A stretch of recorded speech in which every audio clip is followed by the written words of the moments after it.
Good morning, one and all. Welcome all to the International Seminar on Higher Education, Problems, Policies and Perspectives. Before starting the seminar, we have arranged a small tea for all the guests and the audience. We request all of you to join us for tea and be back at 10:25. The function will start at 10:30 p.m. sharp. So please enjoy your tea and be back. Thank you.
session watching. Good morning one and all. A very warm welcome to all of you to the international seminar organized by the Inter-University Center for Alternative Economics, Department of Economics, University of Kerala, on the topic Higher Education in a Developing Economy, Problems, Policies and Perspectives. In these changing times, when development of human resources is becoming crucial for the economic development, and when the relationship between education and economic development is becoming mutually reinforcing, IUCA decided to hold an intellectual deliberation as to how higher education can be effectively utilized to take our nation to a faster and sustainable development path, and also to discuss the various problems existing in this sector. India, being one of the largest higher education systems in the world, faces several quantitative as well as qualitative challenges. The problem of demand-supply gap, equitable access, lack of an effective regulatory network, lack of financial support from the government, the role of private players, all these are some of the major issues bothering our higher education sector.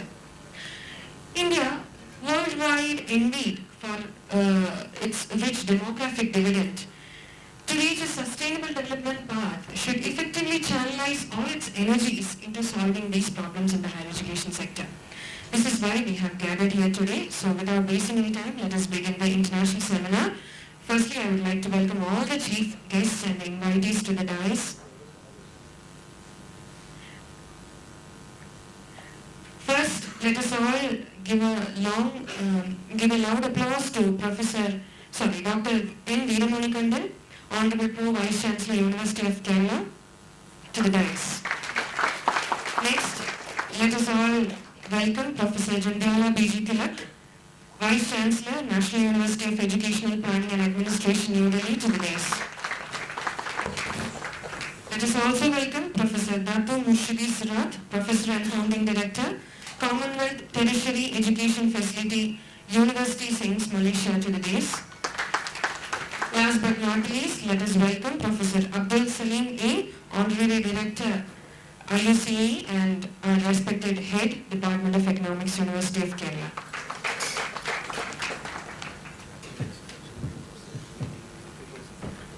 I request all of you to rise for a prayer. I also invite Tanita and Philip to recite the prayer.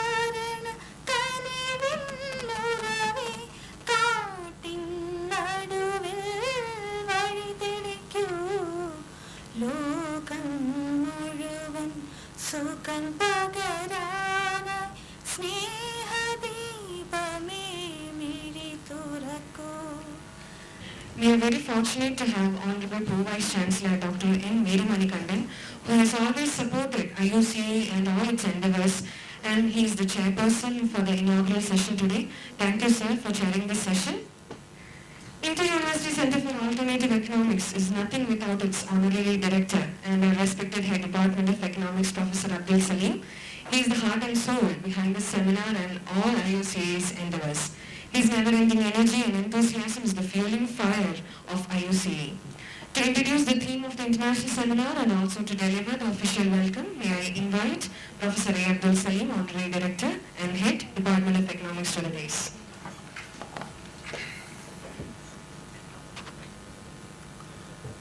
Good morning, everybody.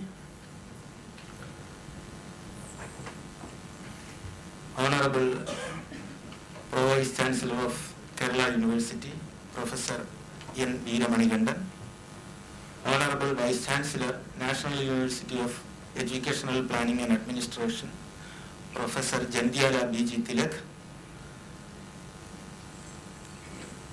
respected directors Center for Policy Research in Higher Education, Professor N.V. Varghese, who is here with us. Honorable Professor Dato Morshidi Sirat, Director, Center for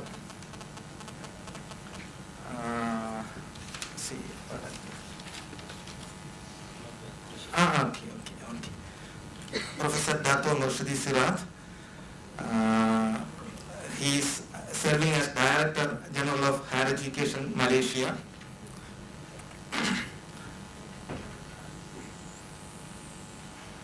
All the other delegates, resource persons, my dear colleagues, heads of other departments, dear students, research scholars, university staff. As you know, the Inter-University Center for Studies in Alternative Economics started functioning from October 2015. The basic objective of the center is to promote research and innovative studies in alternative streams beyond the mainstream neoclassical stream, which would address the problems of the society and economy.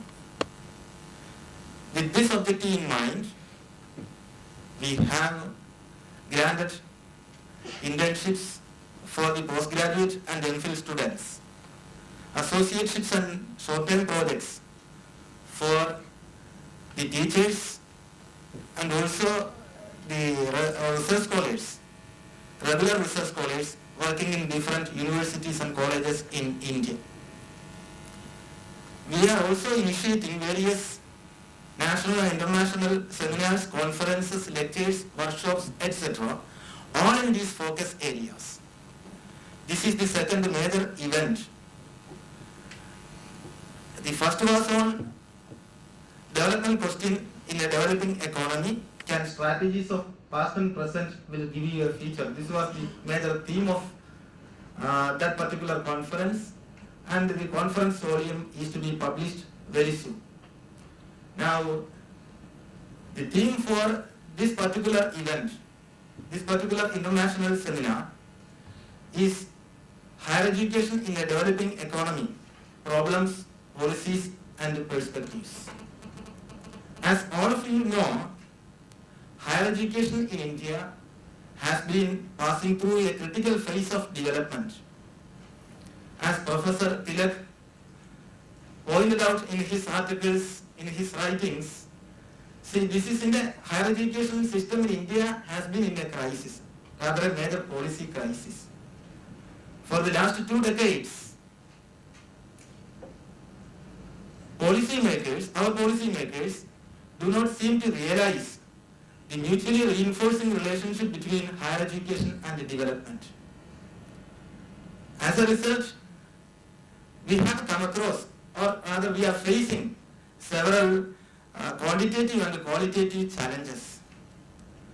As you are aware, gross enrollment ratio of higher education in India is less than 20%, while that of Kerala is less than 25%. But remember, the global average is 30%, covering all the countries in the world, and the developed country average is more than 50%. So in India, there exists a huge demand-supply gap. In this juncture, both the government and the private agencies, private sectors have a great role to play. But the government has been gradually withdrawing from the higher education sector, entrusting this responsibility to the private. Automatically, this leads to increasing commercialization and commoditization of higher education in India. Then ensuring equitable access to quality education remains as a major challenge in India. You know the quality of Indian higher education system. It is lower than that of many of the emerging economies in the world, not to compare with the developed countries in the world. And you know the world ranking and the position of Indian universities in quality of education. See, Generally, quality of education can be assessed in terms of performance of students and employability of the graduates. The government withdrawal and the consequent underinvestment in education make it very difficult to provide quality higher education to the beneficiaries, to the students. Quality higher education, and also it is very difficult to provide research facilities. And many institutions run their courses with underqualified and contract teachers. And the latest statistics reveal that in India, in the higher education institutions in India, almost 30% of the posts remain vacant. Almost 30% of the created posts, sanctioned posts, remain vacant. That is the latest situation. So, the proposed seminar would discuss these three vital issues of access, equity and efficiency in higher education in India and Kerala, and also this seminar, it is expected, would offer alternatives to these three important vital issues. Now I come to my duty of welcoming all for this event. Firstly, I have to welcome the Vice Chancellor of this university, who is also the chairman of the Governing Council of IUCAE. Dr. N. Veeramanigandan, he is the inspiration behind all the activities of IUCAE. Sir, on behalf of IUCAE and on behalf of all present here, I extend a hearty welcome to you. Minister has to inaugurate this function. He is said to come. An assembly session is going on. There is a submission in the assembly regarding the education portfolio, regarding education, and after answering this, he will turn up before this particular session is going to be over. So I welcome him also for this particular event. Friends, we are really privileged of having one of the most famous education experts, Professor Jandhyala Tilak. See, while initiating this particular program, I had only one person in my mind to invite for the keynote address. Naturally, that was none other than Professor Jandhyala Tilak. And I called him in my first call itself. He accepted my request, and thank you, sir, for this. You know, Professor Tilak was on the research and teaching faculty of University of Delhi, Indian Institute of Education, University of Virginia, and the Hiroshima University, Japan. Professor Tilak is also a member of several official committees on education constituted by the Government of India and various state governments. He has authored or edited a dozen books, more than 300 research articles, and he is member of the editorial boards of several publications. He is also the editor of the Journal of Educational Planning and Administration. He has received several awards and honors. Sir, we are really privileged of having you for this particular event. On behalf of the University of Kerala, Inter-University Center, Department of Economics, all those present here, I extend a hearty welcome to you, sir.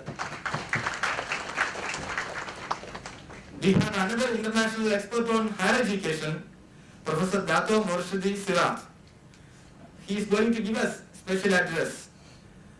Professor Morshidi earned his PhD from England, MSc Economics from University of Wales. For 10 years, he served as the director of National Higher Education Research Institute. He was the 5th Vice Chancellor of University Sains Malaysia.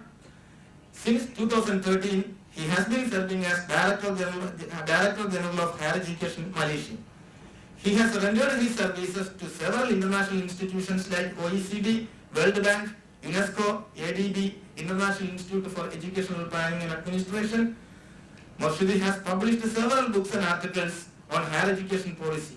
He has also prepared many technical reports for the Ministry of Higher Education Malaysia.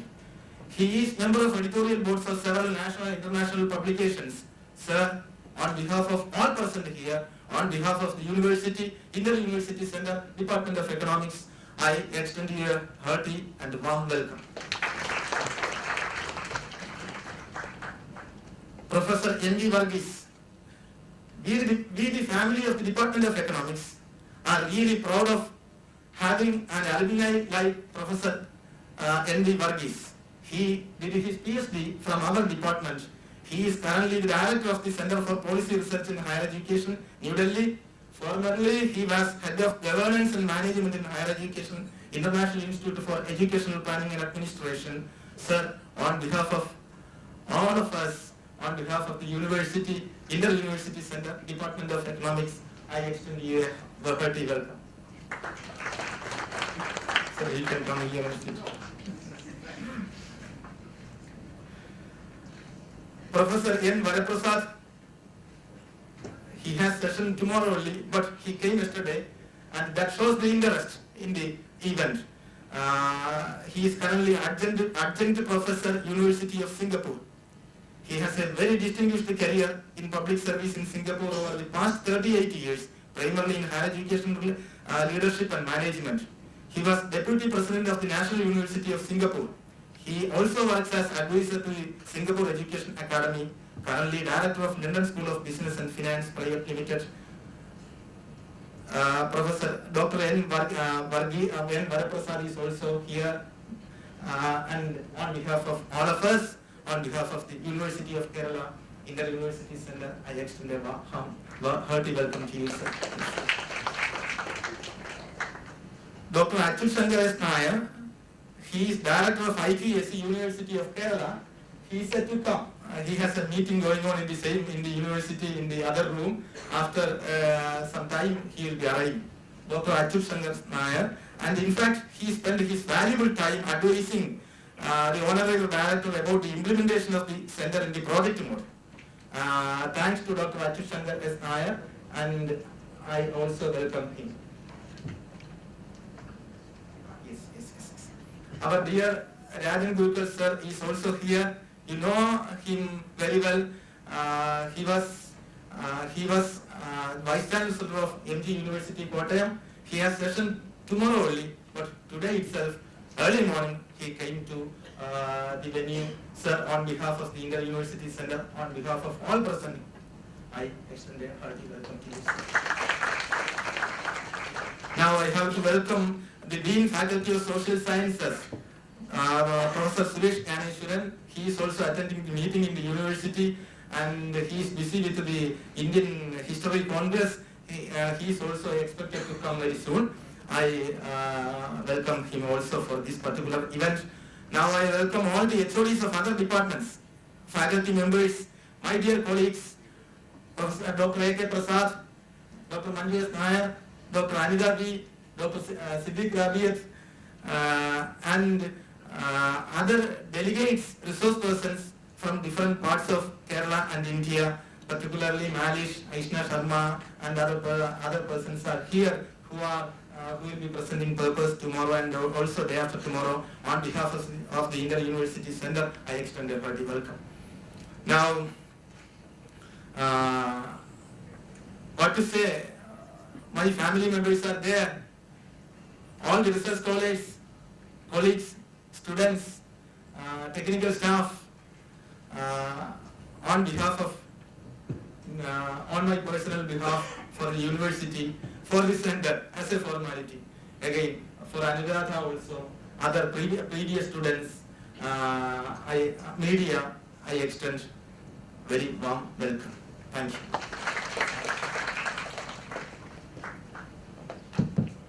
Thank you, sir. It was a very emotional welcome, I think. So, we are really fortunate to have Dr. N. Veeramanikandan, Pro-Vice Chancellor of the Kerala University, as the chairperson of the session today. I request you, sir, to kindly address the gathering. Thank you.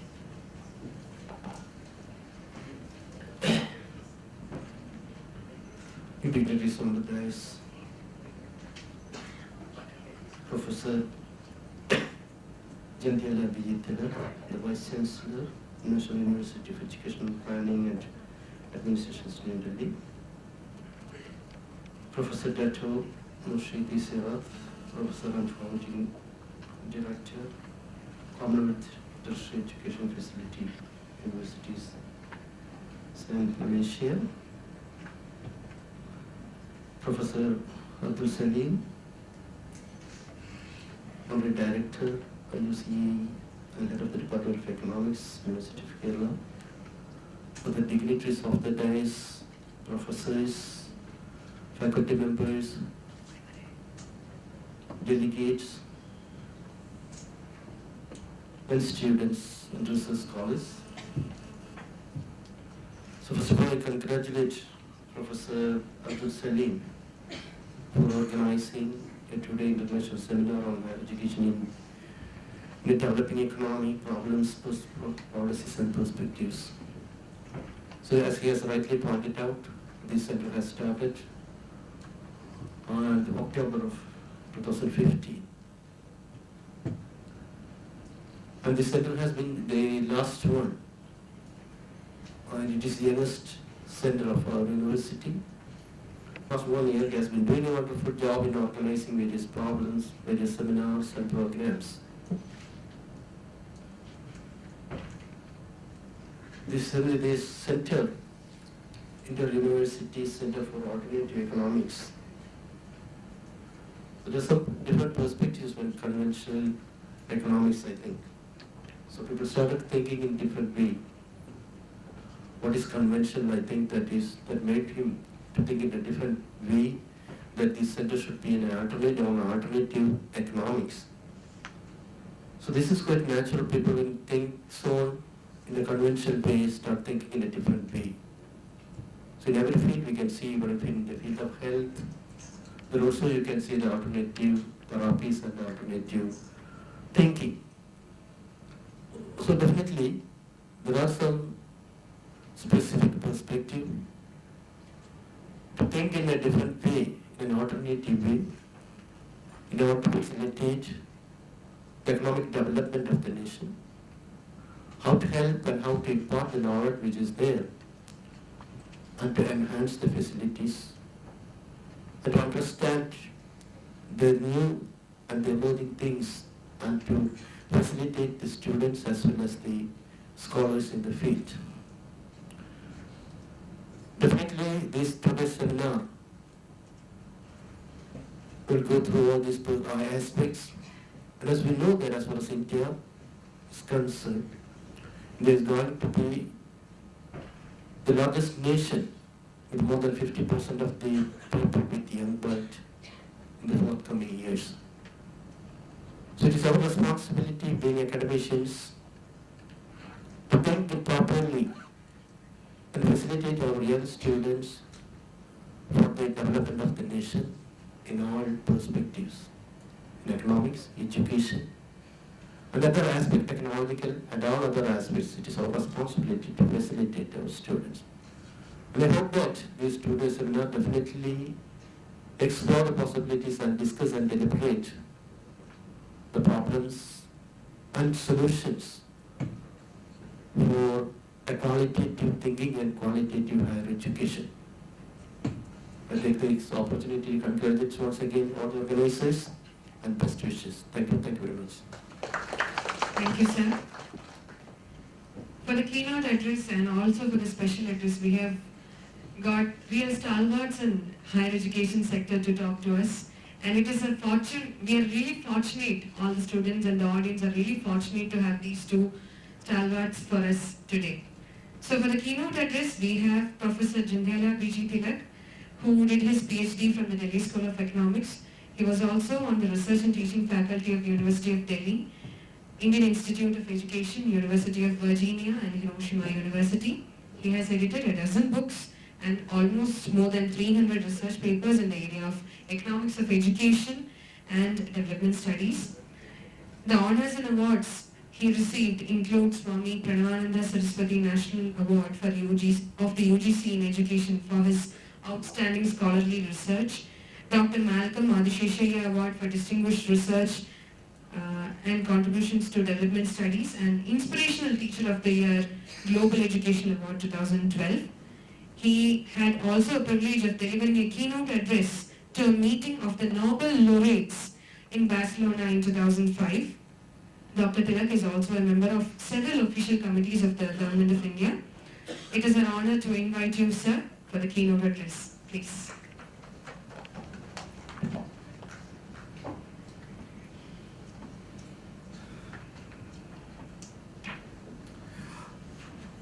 Good morning, everyone.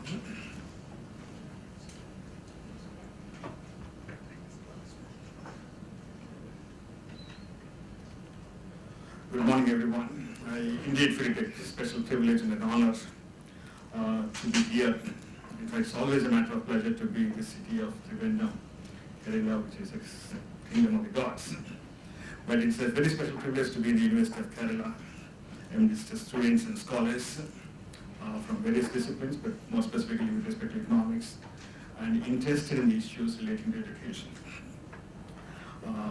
And I also feel particularly privileged to be at this international seminar, in which quite a few great experts are lined up. On this particular session itself, we have Professor Morshidi, Sirat, who is an eminent expert in the area. And in the audience, we have Professor Burgess, Professor Meyer, Professor Rajan Gurukal. In fact, many experts are here.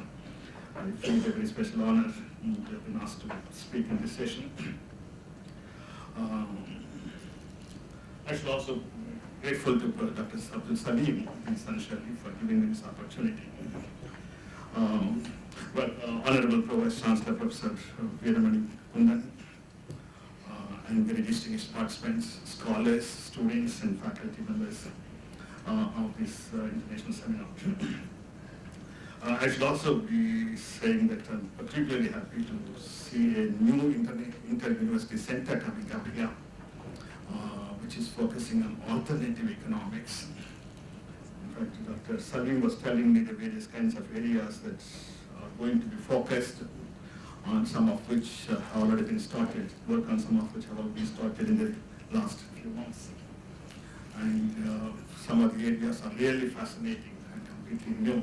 And I'm sure that we have a really alternative thinking with respect to quite a few important issues of economics. But economics is also going all the way. So much beyond the conventional economics, we'll be going into several areas. And I'm sure with the scholars of the state and the others interested in the development of the university system, I wish the University Center a great future. And let me congratulate the organizers for the Inter-University Center to organize this, in organizing this international seminar. Throat is a little bit bad, but I hope I'll be able to go through. Higher education has expanded in the country during the last 2.5 decades at a rate which was unprecedented. If you look at the rate of growth of higher education from 1950 to early 1990s, late 1980s, we have what was generally described in economics with respect to economic growth. The Hindu rate of growth was prevalent with respect to higher education also. But since the beginning of the 1990s, today we have a very high rate of growth with respect to every dimension of higher education. Today we have more than 800 universities, nearly 40,000 colleges, and more than 30 million students. 30 million students in regular programs, and another 3-4 million in correspondence, distance education, open learning systems, etc. And 33-34 million is really a very big number with respect to the higher education system in the world. This is the second largest system in the world. We used to be the third largest after China and the United States. But today we excelled. And the United States becomes the third one, and we are the second largest systems in higher education in the country. And for a country which started its career, which started its progress in higher education after independence, a system which was extremely restricted with a very, very narrow base. This is really a phenomenal expansion that has taken place, and one can be really proud of it. We are also, in fact, entering with this such a rapid growth in numbers into what is education experts specializedly describe the phase of massification of higher education. Even though, very strictly speaking, massification of higher education is said to have started once you cross 40% gross enrollment ratio, but we are fast approaching to that. Today we have something like 23-24% of our youth of the 18 to 23 years group in our colleges and universities. And we have targets of reaching 30% in the near future. And with the kind of growth that is taking place, it's quite likely that we'll be able to reach that particular goals also and we'll go beyond that. The second important, this phenomenal expansion has contributed to several dimensions, but at least a couple of them are important to be noted. We have improved very significantly with respect to reducing inequalities in participation in higher education over the years. And I compare to the situation of 1950s when we inherited the system of higher education. The system is no more restrictive, no more elitist. Today we have, to start with, we have more than 40% of students being women in higher education. Perhaps in this university the number may be larger, higher. In fact, in this hall, certainly the percentage of women is higher than the percentage of men. But that's also happening throughout the higher education system in the country. Gender parity, with respect to gender parity index, I think we are doing quite satisfactorily over the years. We have also improved, performed reasonably well with respect to other dimensions of equity in higher education, where the participation rates of the backward sections and socially backward sections of the society, particularly scheduled castes, scheduled tribes, and other backward castes, the three recognized categories of backward sections, there has been significant improvement over the years, even though still there is still a long way to go towards reaching equity in the system. But we have made significant progress, and part of the progress or part of the credit must go to the policies that we have adopted since the beginning, the protective discrimination policies, the reservations that we have, which may have its own several other plus and negative points, but certainly it has contributed to somewhat an inclusive system of higher education. And I qualify it a little bit later. The third important achievement that we have done with respect to higher education system is in terms of quality of higher education. Quality of higher education in the sense that a developing country like India still is regarded as a developing country. We have at least a few institutions of very high quality and standards. Few, like the IITs, the Indian Institute of Management, a few central universities, state universities, some centers in state and central universities, some departments. I think some of them are doing commendable work and perhaps comparable to some of the best in the world. So we could really develop very high quality institutions in certain particular specialized areas of higher education, which is again not a mean achievement for a country like ours. Rather, the growth of higher education has contributed not only to the democratization of higher education, but also contributed to the democracy in the country. Whether we are able to have working, good, sustainable democracy, particularly compared to the other systems, other countries in the neighborhood or in other countries in the distant regions, where coup, bloodshed, etc., are the regular features. We don't have it. We have the largest population of the country going peacefully for democratic process, not every 5 years, in fact very frequently also. In the sense that the system of higher education would contribute significantly to some kind of a political stability, political development, apart from contributing to other aspects of social and economic development. With respect to economic growth, very specifically it is being underlined that the kind of economic growth that we are able to achieve, 7 to 8%, and we are also dreaming of having 10%. So we are also aiming at reaching 10% and beyond high rates of growth. It is possible essentially because of a vast base of higher education that has been developed over the years. Today we have self-reliant manpower with respect to almost all aspects. We don't have to depend upon foreign manpower. Again, a feature that you find very significantly in some of the developing countries, but in Southeast Asian region, African region, where preparation of primary school textbooks to national policies and plans have to be made with the help of foreigners, or have to be made by the foreigners for those countries. So we have really sizable numbers of reasonable quality who can plan, who can make policies, who can develop whatever we want to do, who can manage, mismanage our own system by our own people. And that's also a very big achievement that we have made over the years. For a very long period, we were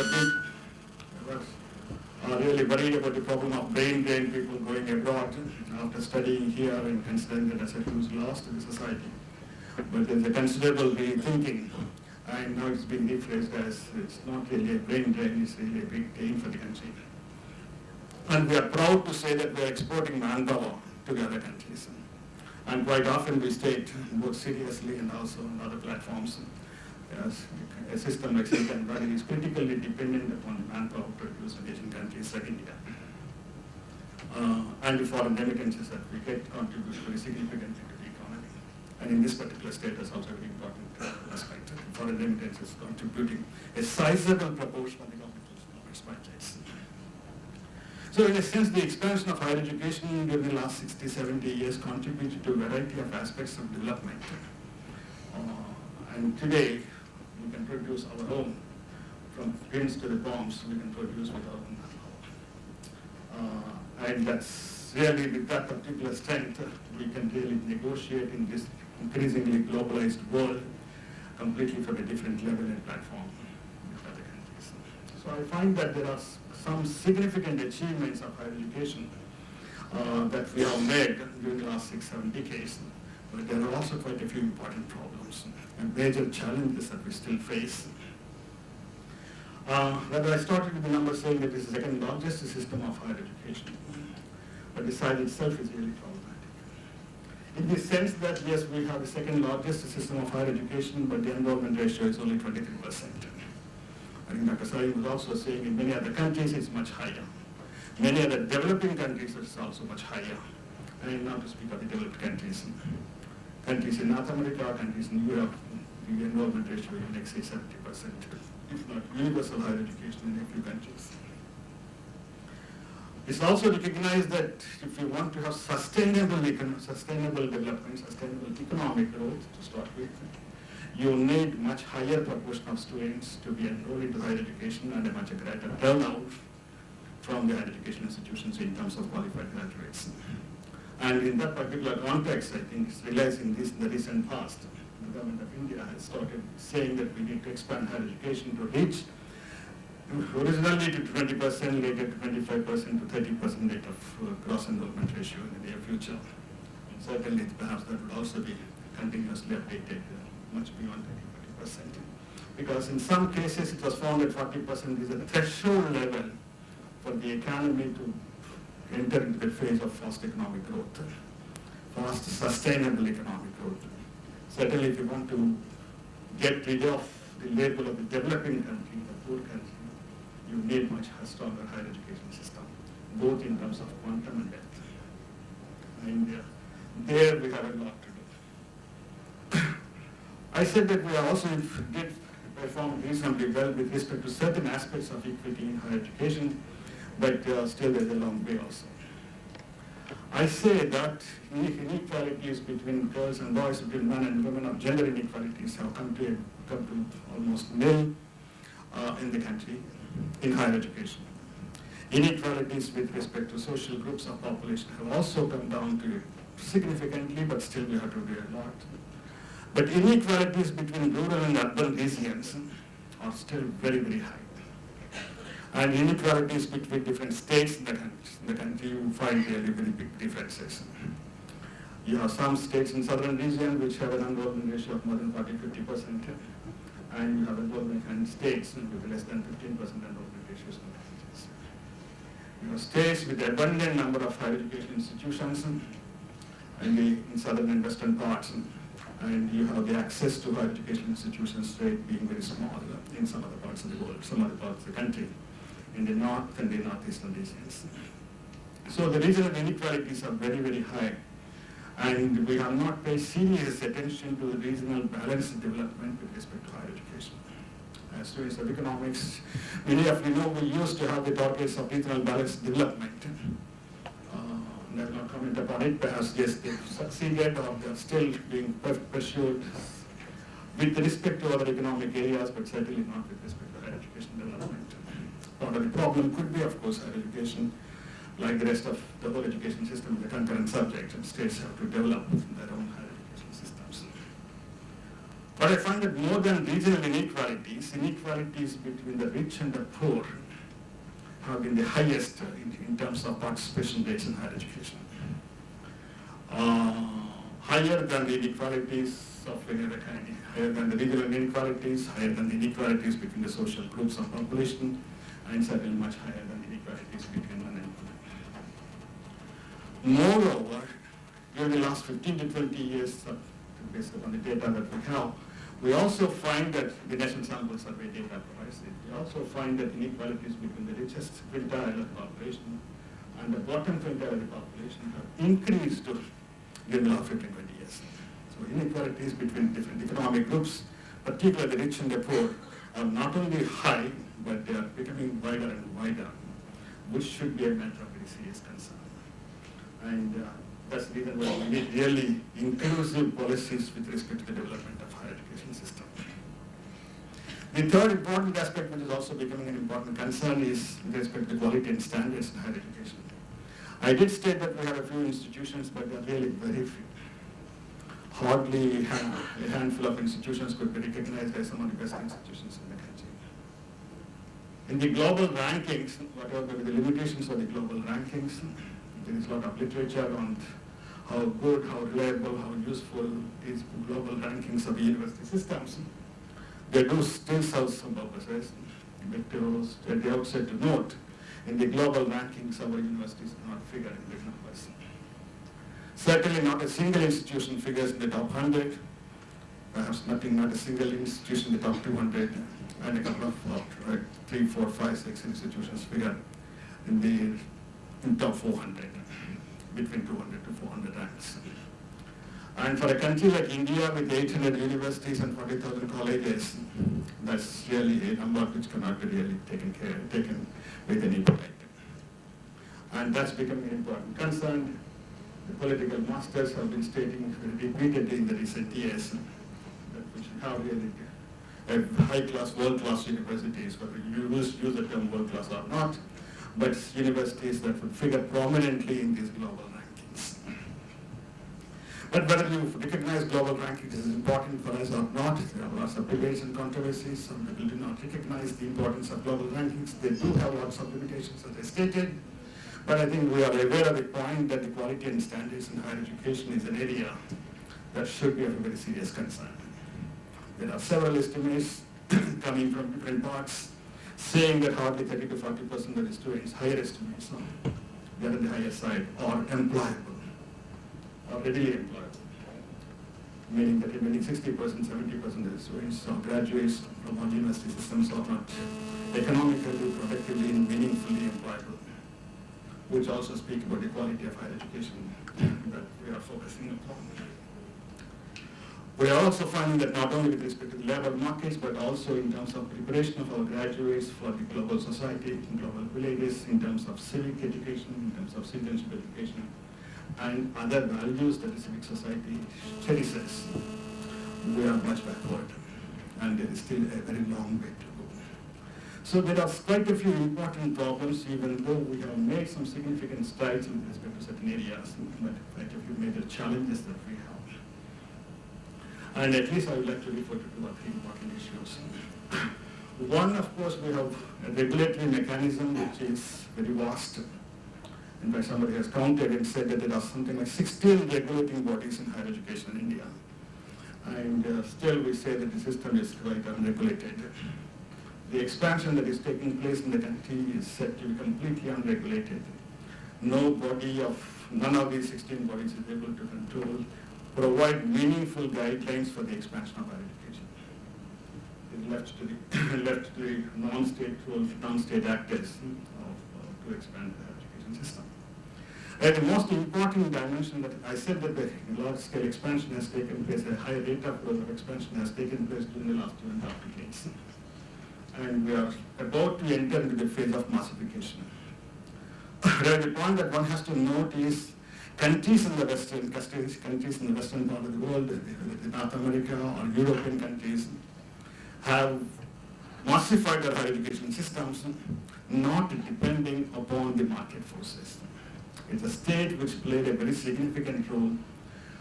State is, in many cases, the actual monopoly with respect to providing higher education. And the massification has taken place in those countries with the active involvement, with the active provision of higher education by the state. In our case, the expansion has taken place during the last 2.5 to 3 decades with the active involvement of the private sector. And today we have a private sector which is much larger than governmental sector in higher education with respect to some of the important dimensions that we noted. We have more than 200 private universities in the country compared to almost nil before in the late 1980s. We have some private aided colleges which are an old phenomenon, but today we have a large number of private unaided colleges in all fields. For quite some time we thought that these private unaided colleges are only in engineering and management and technology and a few in medicine, but not in other areas. Today we have private unaided colleges in almost every aspect of higher education, every area of higher education, starting with pre-university colleges, arts, science graduates, management, dancing, everything. A very large number of private unaided colleges. And within the public institutions, you have a large number of self-financing courses. Predominantly a large number of self-financing courses are being introduced in public institutions. Even if you ignore the self-financing courses in the public institutions and sheerly going by the numbers of the institutions and number of students, we have a very high private sector in higher education. In the literature on private higher education, this is something like a phenomenon that could be described as a system which is predominant with the privately predominant higher education system. We have something like 2/3 of our enrollments in general higher education in private unaided institutions. When we say private nowadays, we are actually referring to private unaided sector only, not the aided sector, which is a very minuscule part of the total system nowadays. We have 3/4 of our enrollments, more than 75% of our enrollments in engineering, management, technology, and other technical courses in private institutions. And I find that this is really alarming. This is really alarming because perhaps you do not find anywhere in the world a system of higher education where 2/3 to 3/4 of the students are in private self-financing nature, where market forces determine the whole system of higher education. You do not find any other country. I think the two major exceptions where private sector is very strong and very predominant is Japan and Korea. But there also I do not know whether you have nearly 2/3 to 3/4 of the students in private sector. In a country like the United States, which is said to be a market economy, many people classify it as an unplanned economy, is a system in which still state plays a dominant role.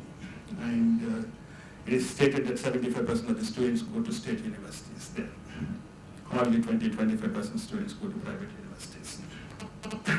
And also one has to really recognize that we have a huge difference between the private higher education institutions in India and private higher education systems in the western part of the world, particularly in North Africa, and also some parts in the Asian countries. In the sense that the private institutions that came up in the United States were based essentially on the principles of philanthropy, charity, and provision of higher education, provision of good quality higher education to large numbers of sections of the population. The private institutions in the United States and other countries came in to supplement and complement the efforts of the state in expanding higher education, expanding good quality higher education systems. But in our case, the private sector has completely different kinds of motives. Today, perhaps you don't find any private institution which is based upon the principles of philanthropy, charity, etc. Certainly not any institutions that came up after 1990s. So the exceptions are the institutions that were set up in 50s and 60s, which almost all became private aided institutions. So profit seeking, profit making has been de facto consideration for these private institutions, while profit seeking was not the objective of many of these private universities which came up in the countries like the United States. Private profit-making institutions is a new category, and a minuscule number of universities in the United States belong to that category. But today we have most of the private higher education system is profit-seeking, and that has completely different kinds of considerations compared to the state institutions. There could be lots of problems with the state institutions, but the problems that we face from the private institutions could be much more dangerous. We speak about quality of higher education, we speak about equity in higher education, we speak about state provision of universal standard, provision of national values, etc., etc. These are not the considerations of the private institutions. So the kind of expansion that has taken place with the help of private institutions also focused on certain areas which are marketable or which are sellable, and areas which are otherwise you consider important for the development of higher education receive very little attention. So as a result, today we have a severely unbalanced system of higher education, where you have very terrific growth with respect to engineering education, which is also bubbling down. You have a growth with respect to management institutions, management courses, but you do not find any similar growth with respect to sociology, philosophy, economics, social sciences. Social sciences, physical sciences are other sciences. They are going slowly into oblivion. Many state universities, and perhaps many state public universities, but many central universities are included, are slowly closing down some of the important departments that we found, but that otherwise are found to be important for providing a good balanced higher education systems. The humanities, liberal arts, sciences, and social sciences. And you also complain that, of course, there are more students.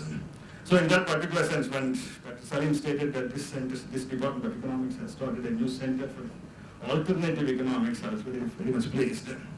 And I'm sure and really sincerely hope that it will have a very bright future. Now, with respect to these private institutions that came up and the kind of problems that they caused to the whole system of higher education are being noted. But at the same time, I think the government is completely helpless, or government deliberately encourages the growth of these institutions.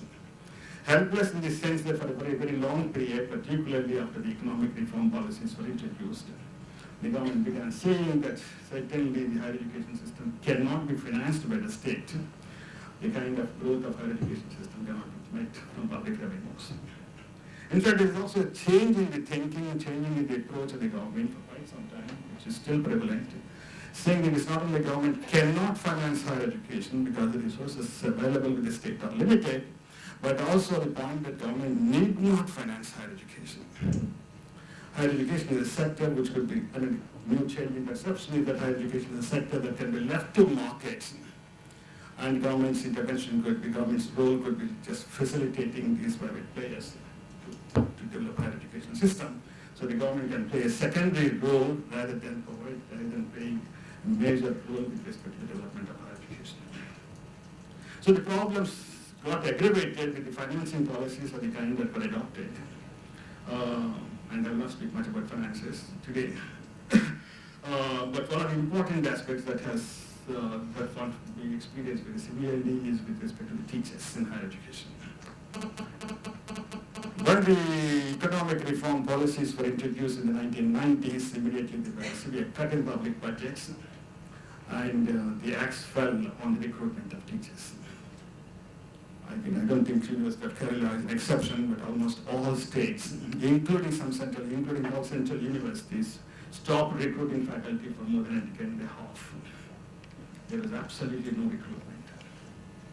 And, but student numbers were increasing, so the universities were encouraged, universities were required, or guidelines, quote-unquote guidelines, for something I do not know. The guidelines were given to the universities to recruit para-teachers in higher education institutions. Para-teachers is a phrase that's used generally in primary education, but I find that they're exactly the same kind of teachers that we recruited. Underqualified teachers, underpaid teachers, and without any service conditions, and meant to do. So we have all kinds of teachers in higher education, but regular teachers are very small, relatively a lesser proportion today.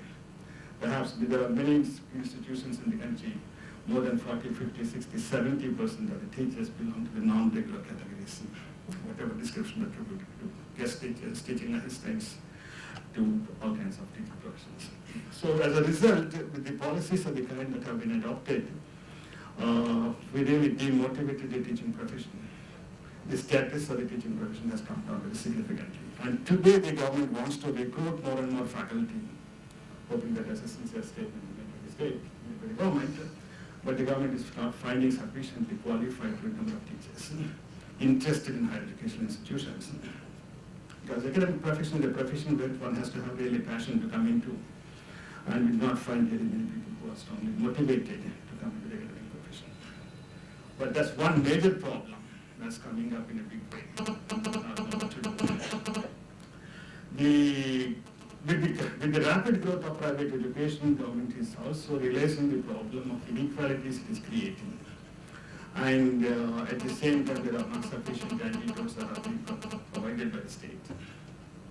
We have been increasingly relying upon the cost recovery measures, particularly student tuition fees, tuition and other fees. And also the student loan programs that were introduced in the beginning of the 1990s. If you take the fees that are being paid by the students, not just the tuition fee, all other kinds of fees have increased remarkably in very high numbers during high rate during the last 20 years. In public institutions, not to speak of private institutions. In private institutions, the fees are increasing much higher, and now perhaps in most cases fees are higher than the cost of education in those institutions. But even in the public institutions, fees have been increased, and the increase is not confined to IITs and IIMs where the fees are something like 6 lakhs to 10 lakhs, but also in many public institutions. It's only if you find any exception, you only find exception with respect to the tuition fee that is being charged in some of the state universities and central universities, but almost all other items which were provided free for a very long period are being charged today. So the fee revenues today perhaps contribute much larger proportion of the total budgetary resources that are going into higher education, even though we do not have any good strong database to say that. The second important measure that the government has taken up is the student loan programs. And this is one where you find really some contradictions in the sense that people are finding it very useful. There are several people, scholars, who strongly argue that this is really one which is economically efficient and also promoting equity at the same time. Because it is taking care of the students of the weaker sections who cannot otherwise go to higher education. So let them take loans, pay the fees, and repay the loans when they can, when they're employed. So in a sense, it has a large appeal, and as a result, the loan program is said to be increasingly becoming popular everywhere. The popularity of the student loan programs is also encouraging both public and private institutions to increase the fee levels because the loan is related to the amount of tuition fees. Now it's both ways. Since loans are there, you do not have any control on fees, and since you don't control much on fees and fees are increasing, the loan amounts are also increasing. So both are mutually reinforcing phenomenon that we have. For a very long period when we were talking about increase in tuition fees and other fees in higher education, but small increases in the 70s and 80s, we used to say that yes, there are some students who cannot pay even the marginal increases in fees and they should be provided scholarships, fee waivers, etc., etc. Today we don't say that. Scholarships is in fact at one point of time, not very long ago, we have seen that out of the 16 national scholarship programs, I think 2 survived and almost all disappeared. Some were restructured, but many were abolished. Scholarship is no more a major policy instrument for the government. The government feels that there is no need for scholarships because students can as well take scholarship loans. Why to give scholarships? So today's loan philosophy dominates the public discourses with respect to the financial policies on higher education. Now I can go on some other issues, how the system is going on, but I thought I'd take a few minutes and comment upon the kind of university planning that is taking place in the recent years. we realized, the country realized, the state, the government realized that we have to expand higher education system in a big way because we are increasingly getting globalized and we are following globalization policies and they are said to be irreversible, of course. And if you want to succeed and make good gains out of these globalization policies, you need strong higher education systems. Because the international experience has shown very clearly that countries which have followed the same, which have strong higher education systems, could make good advantage of these policies, while countries which did not have strong higher education systems really suffered very much with the same kind of policies. There are large-scale evidence on this. So in some sense, the government has very sincerely recognized that we need to expand higher education system in a big way. And apart from encouraging private sector to take care of this needed expansion, the government also started expanding in a very small way the state sector of higher education. But what I would like to comment upon is the kind of universities that are being set up. Today we have quite a few central universities with very, very small enrollments. In fact, one of the examples recently quoted by the ministry is there is a central university with 49 students, which is less than primary school size, in a normal way, not the best primary school. We want to set, in fact almost every state has stated, the central government is also encouraging to have universities everywhere. So there are states where we want to have a university in every district, and on average they already cross those targets. But by providing small universities everywhere, we are really causing damage to the higher education system itself. Because these small numbers are not only economically unviable institutions, with these small numbers, they are also not only managerially unviable institutions, but much more importantly, they are academically and intellectually unviable institutions. You have universities with 4 self-financing departments. Quite a few state universities are there, and all the self-financing departments have only guest teachers. In fact, if you want, I can give you 1 or 2 specific examples without referring to the names. But there are several universities. There are also universities, which is quite surprising to me, but state universities, which were set up 4 or 5 years ago, not having a single student so far enrolled, not recruiting a single faculty enrolled so far. And the well-skilled administration, the university vice chancellor, the registrar, etc., are paid very well, and they are very, very happy, saying that they are also making a lot of money. And when I asked how they are making money, they said that yes, we have so many affiliated colleges, and from the affiliated colleges we make money. There is nothing like an academic activity which is taking place in quite a few universities that are set up, particularly in the recent past. Now, as I said, such kind of institutions really are really harming the whole higher education system. We have to have a much better understanding of universities when we are talking about universities. In some sense, we are not making a distinction between planning planning primary schools and planning for university expansion. Yes, it is stated that primary schools should be set up in every village at the very closest distance to the children, because children cannot walk. And so we are having all kinds of primary schools with very, very small enrollments, with small number of teachers, etc., which itself is becoming a problem in different ways. But we are doing the same thing with respect to the universities by setting universities in every district and perhaps much below the district also. Now, the main point that I feel is the university, if you understand as an institution which should be universal in character, which should attract students from all over the world, or at least within the country from different parts of the country, or within the state from different districts as a minimum goal, faculty from different parts of the country, and provide a good learning environment, or obviously with the kind of growth that is taking place of becoming highly parochial institutions. Because when we are setting up this university, we are saying that this is to serve the needs of this particular district of these 2 taluks. And that cannot be really a university. You cannot have really meaningful learning in such institutions. Apart from, as I said, otherwise you find that you cannot provide good number of teachers, good number of facilities, good number of infrastructure, etc. And as a result, they are destined to be poor third-class institutions for a very long period. That's on one side. On the other side, the government is also planning to have some world-class universities. Whether you call world-class universities or not, we have a bill that says that we'll set up some research and innovation universities.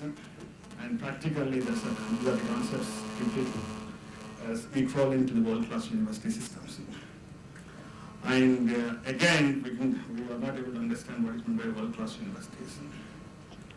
World-class universities, these universities, as I said, we don't use the term world-class, the government doesn't use the term world-class explicitly, are expected to be set up either by the state or preferably by the private sector in a big way.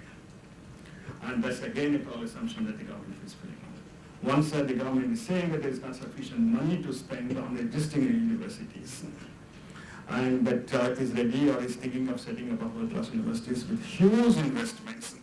Everybody recognizes that if you want to have really a good world-class university, you need huge investments to be made. You have to get teachers, you have to get students, of course, from all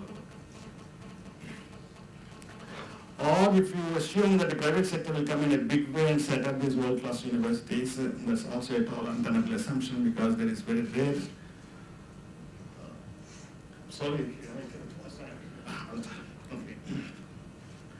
If the assumption is that the private sector will take care and will set up big world-class universities, make huge investments, I think that's not really a tenable assumption. We won't find any experience of that kind, except a few institutions that came up long ago, historically, in the United States and other countries in the West.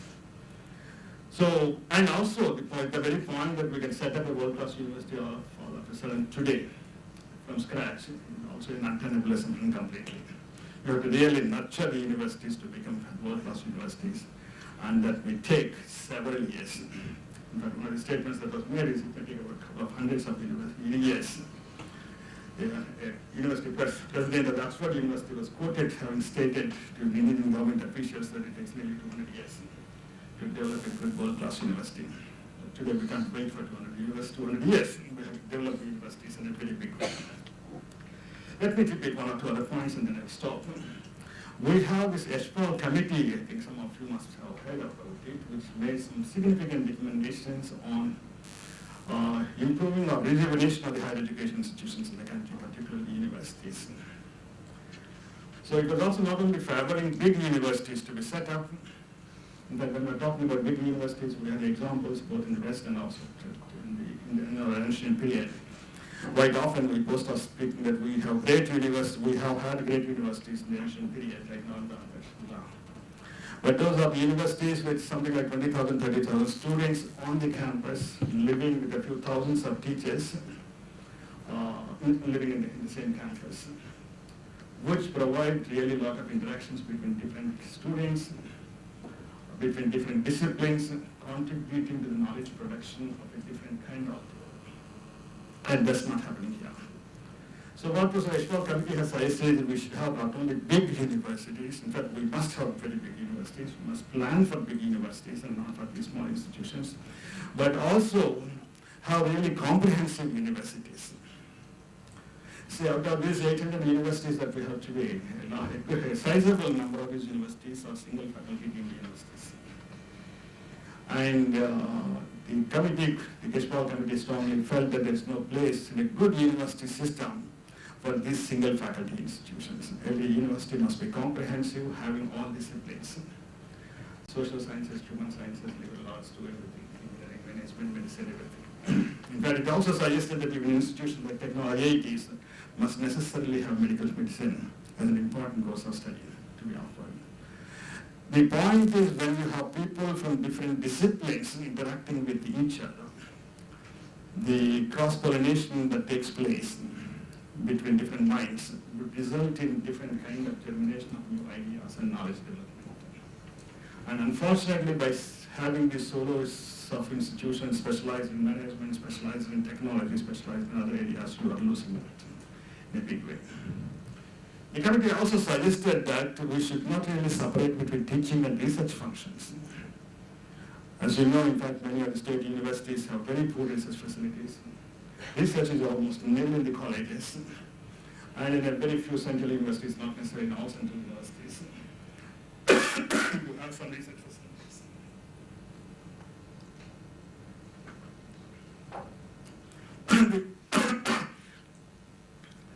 The committee has strongly suggested that almost every university must be having teaching and research combined together. And it also went in detail saying that every university must have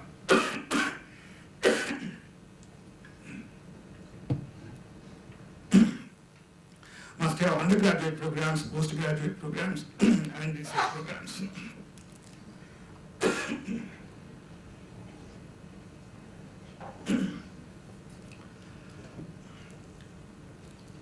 Because we have all postgraduate teaching only in the universities and undergraduate teaching in colleges. But colleges form 80% of our higher education system in the country.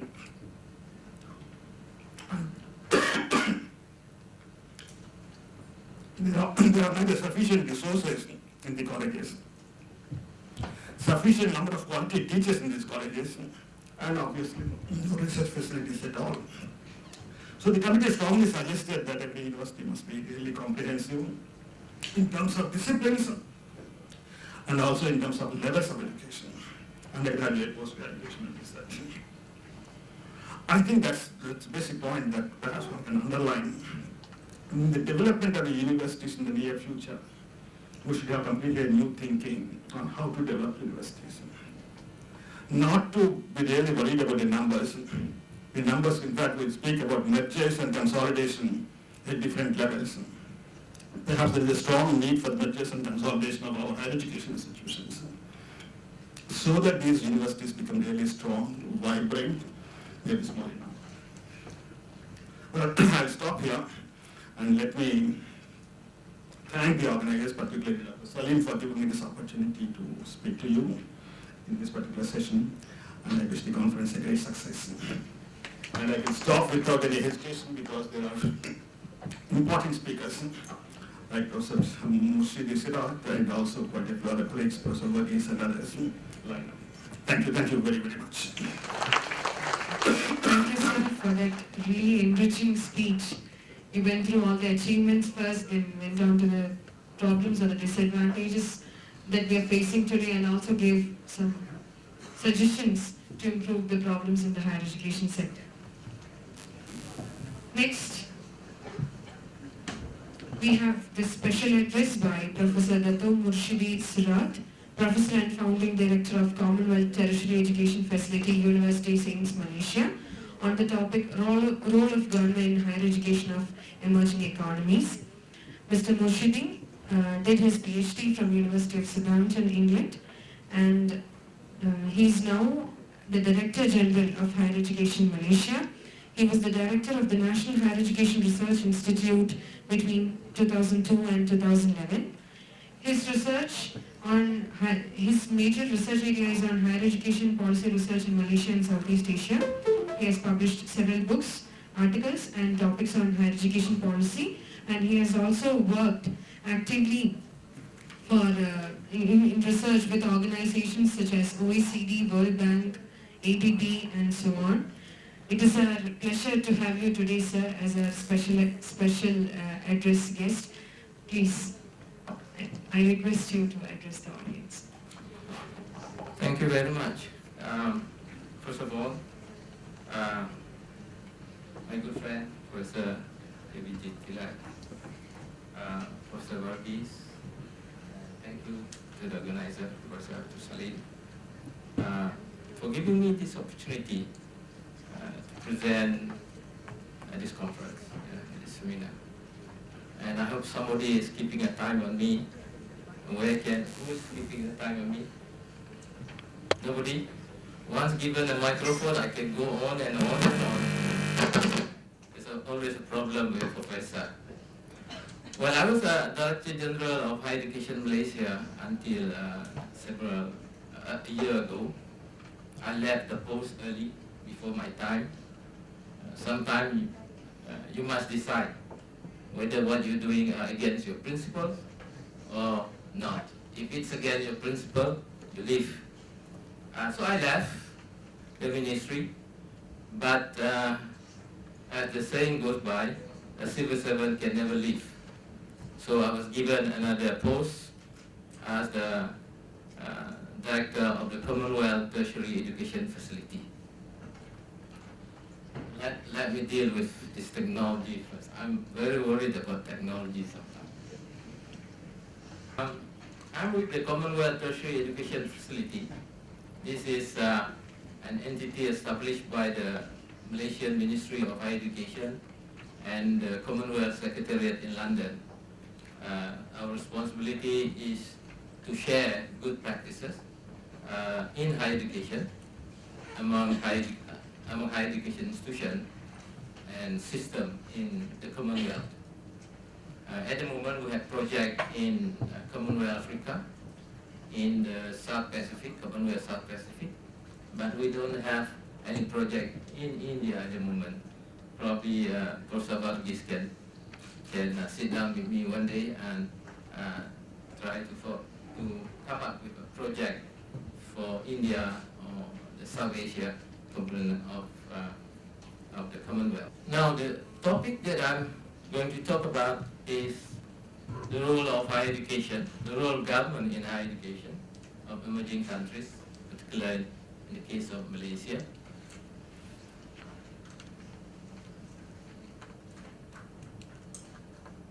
And a couple of questions that are posed in this presentation.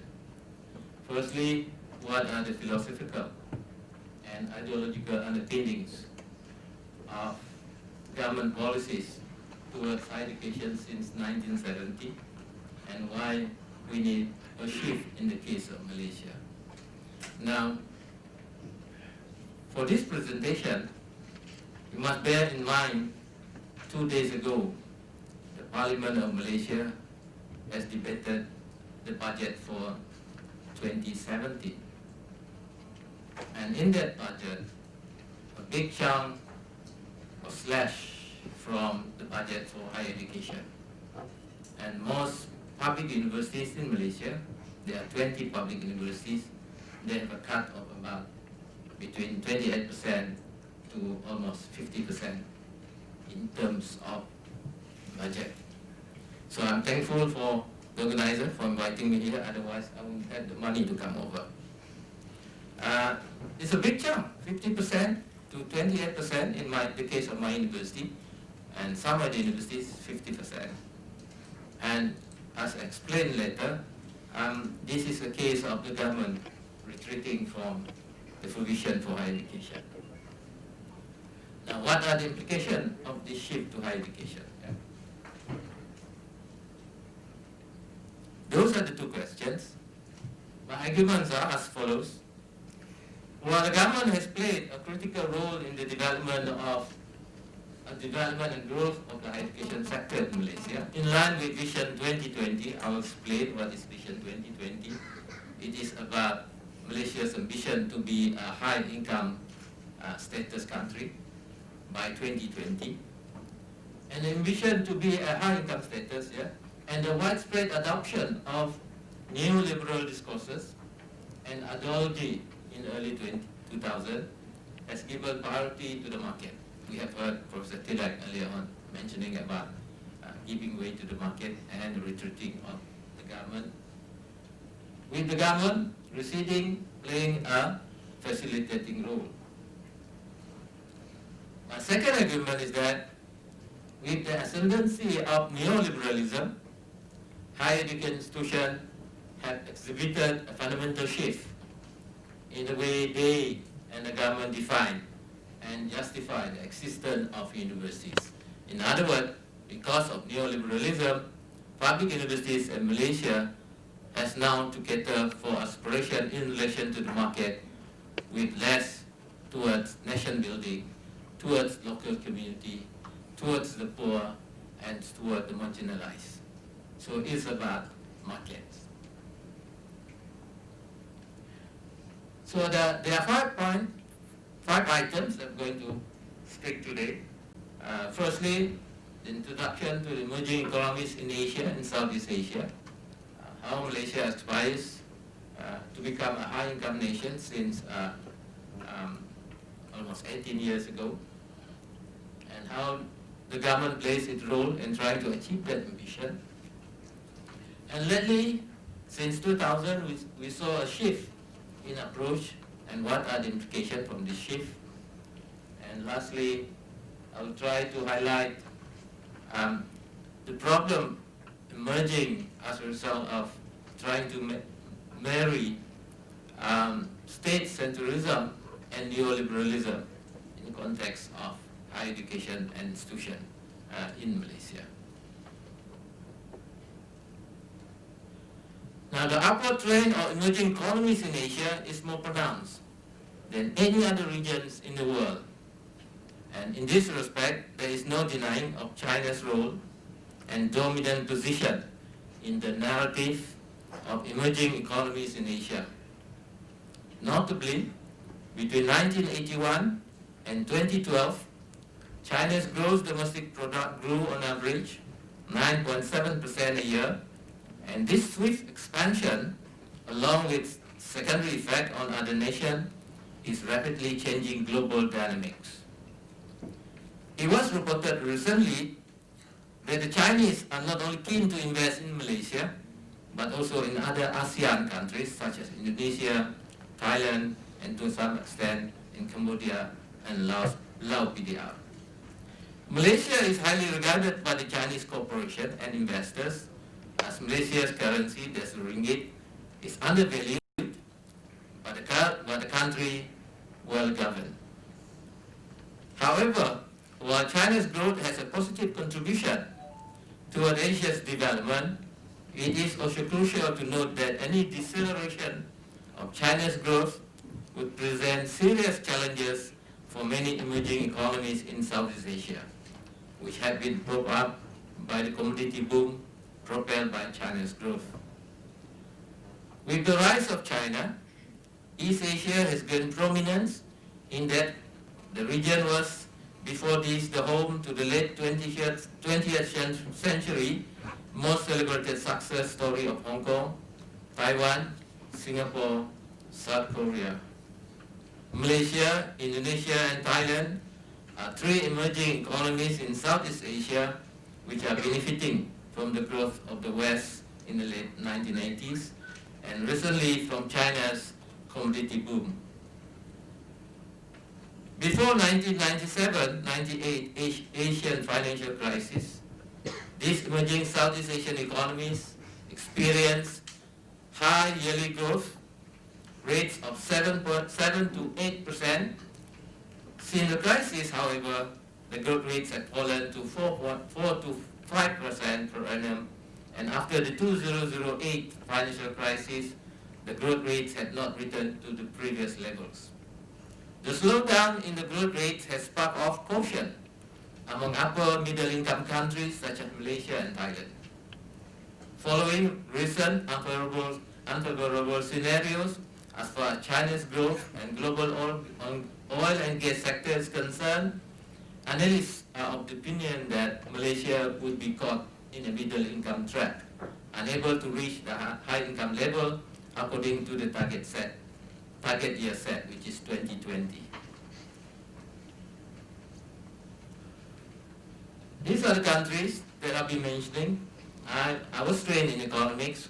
I was also trained in geography. So to meet the requirement, I must have a map. So you know where Malaysia is, where Laos is, where Thailand is, and where Cambodia is. I'll be mentioning those countries as I move along. However, the Malaysian government appears to be very confident in achieving its high-income nation status, with higher education being one of the contributing factors. And it is precisely because of this very optimistic view that is pertinent to examine the role of higher education.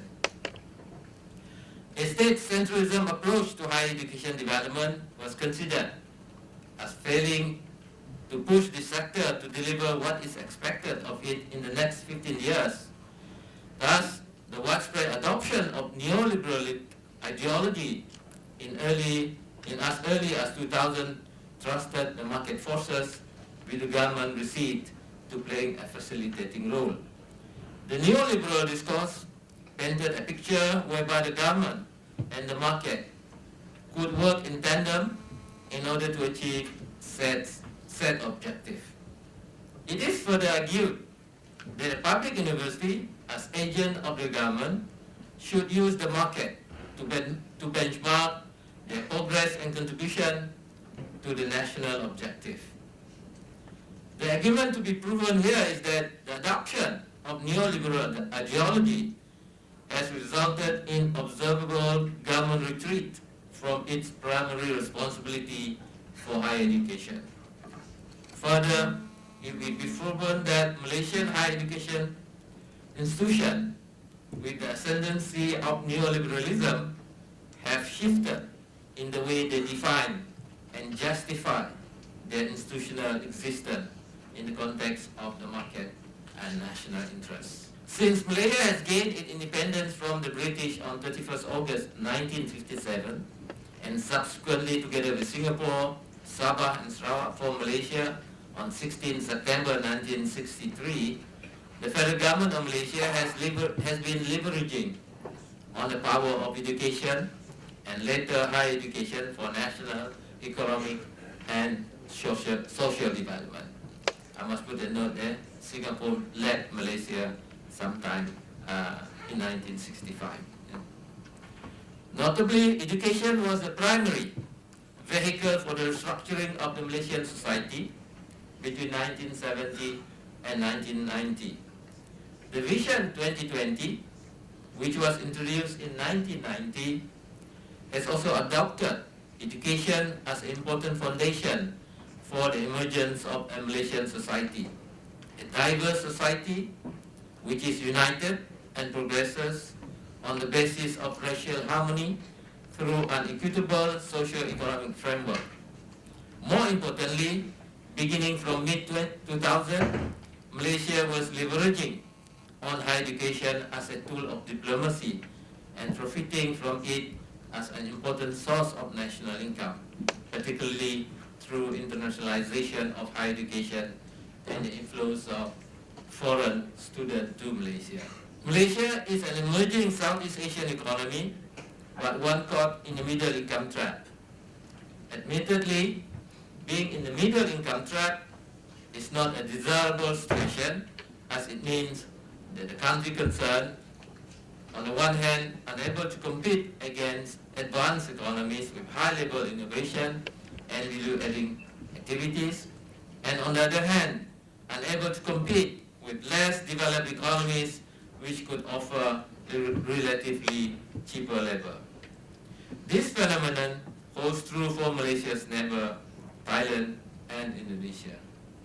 Based on the report by the Asia Foundation, Malaysia's economy shows signs of being in the middle income trap, and this reflects the Malaysian situation in which, despite numerous bold policy measures and long-term plans introduced by the Malaysian government since 1990s, economic progress continues to be hampered by innovation and skill development that is lagging behind. Low level of investment in technology, standard of education that is still playing a catch-up game with that of the world education benchmark, relatively high labor costs and sluggish productivity growth. Indeed, the Asia Foundation report maintains that despite the government policy focus and increased investment to address constraints and weaknesses related to this predicament, progress has been at best modest in relation to targets set. While political economists would most likely explain this scenario by relating it to the difficulties of Malaysia's political structure, analysts who are familiar with the openness of the Malaysian economy and its high dependence on manufactured export would explain Malaysia's predicament as due to its integration with the global economy. About a decade ago, the World Bank reports that progress of the Malaysian economy in recent decades has been nothing short of impressive, a reflection of strong macroeconomic management and political stability. That was the decade when Malaysia was performing rather well in terms of economic growth. But this is no longer true presently, which is largely attributable to declining oil prices and steep competition from other low-cost production locations. Malaysia's bold vision to pull itself out of the middle income trap is encapsulated in the National Vision 2020, which is to transform itself from an upper middle income nation into a high income nation through shifting the mode of economy from an efficiency-driven to an innovation-driven economy. This moving up the income ladder is benchmarked against high income status as defined by the World Bank in 2012 as one with a gross national income per capita of more than USD 12,615. However, it is acknowledged that the shift cannot be expected to be seamless as there are serious constraints in the provision of highly skilled workforce. In particular, those compatible with the needs of economic sector designated as the driver of growth in the Malaysian economy. The government current assessment is that Malaysia is no longer stuck in the middle income trap,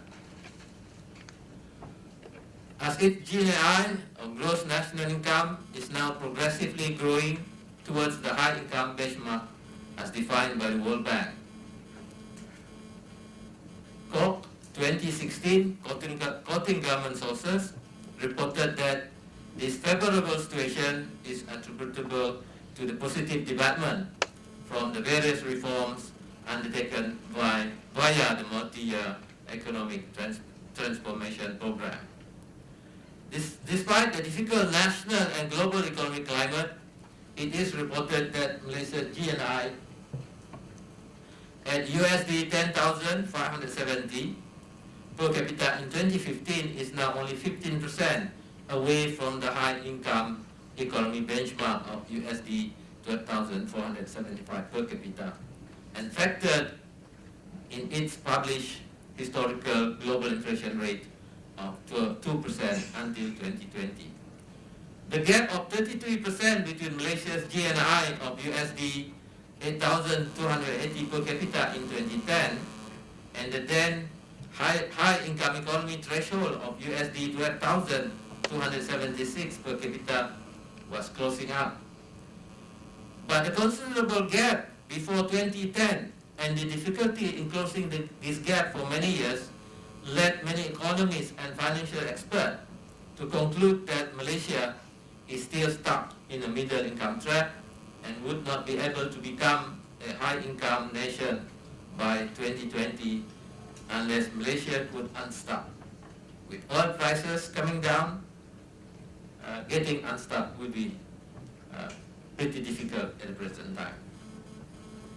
Among other sectors, higher education was regarded as a strategic enabler to get Malaysia out of the middle income trap.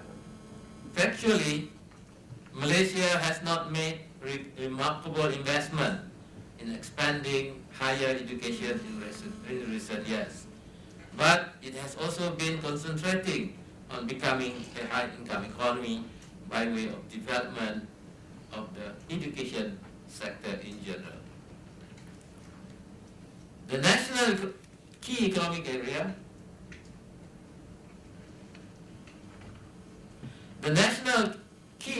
area for instance, seeks to leverage Malaysia's strategic location and accessibility throughout Southeast Asia and sound infrastructure to make the country a regional education hub. Top-tier foreign universities continue to be welcome to the Malaysian shores to be located in areas identified as education cluster. Following the preceding discussion, I had but viewed from a different perspective. However, meeting the GNI according to the World Bank definition can only be a small milestone of a bigger agenda as the ability to manage the process of achieving the GNI targets and subsequently to maintain its position as a high-income nation in the context of rapid social change is more critical. This paper, this presentation here, will therefore critically examine the roles of the government in pushing for higher financial allocation and investment into the higher education sector. First, as a vehicle to restructure the Malaysian society, and second, as part of the strategy to get Malaysia out of the middle income trap. It is argued here that the government has and continues to invest heavily in this sector to meet Malaysia's human capital need and to fulfill government responsibility for the development of education. But the increase has been on a decreasing scale over the years. It will also be argued that even though the government has not retreated completely from its responsibility with respect to higher education, but its focus has returned towards primary and secondary education. Higher education has somehow been neglected and being requested to be driven by the private sector. In Malaysia, the proportion of enrollment in the private and public education sector is almost 50-50.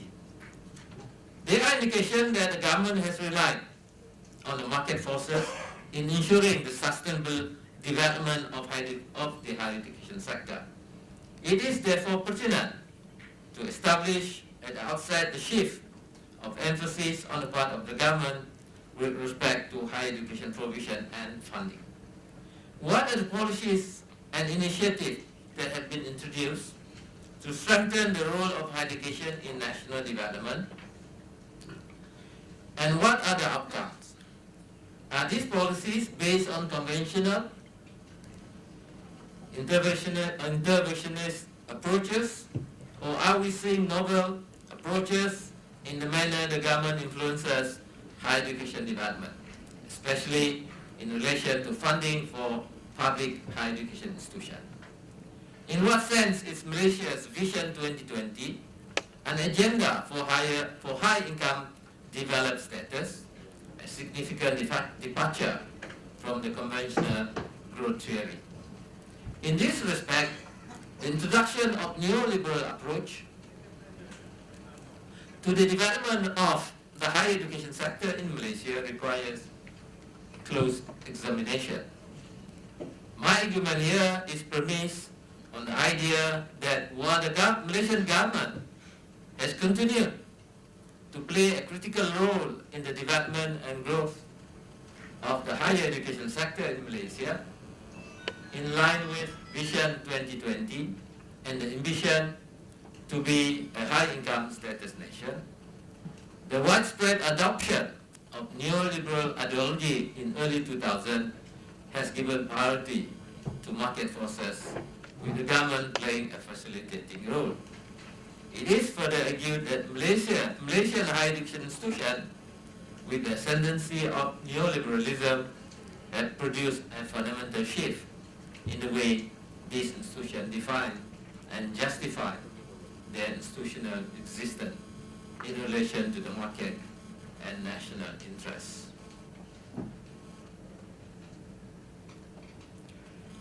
Mainstream economic theory is evolving and evolving at a rapid pace.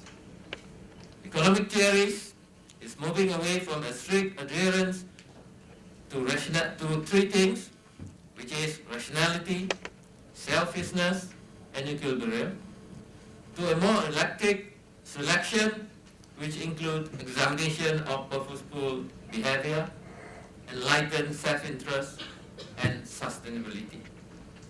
Indeed, the old established economic orthodoxy based on notion of rational utility maximization, perfect information, stable preference, and market equilibrium is being heavily contested by various new research programs such as behavioral economics, experimental economics, and complexity economics.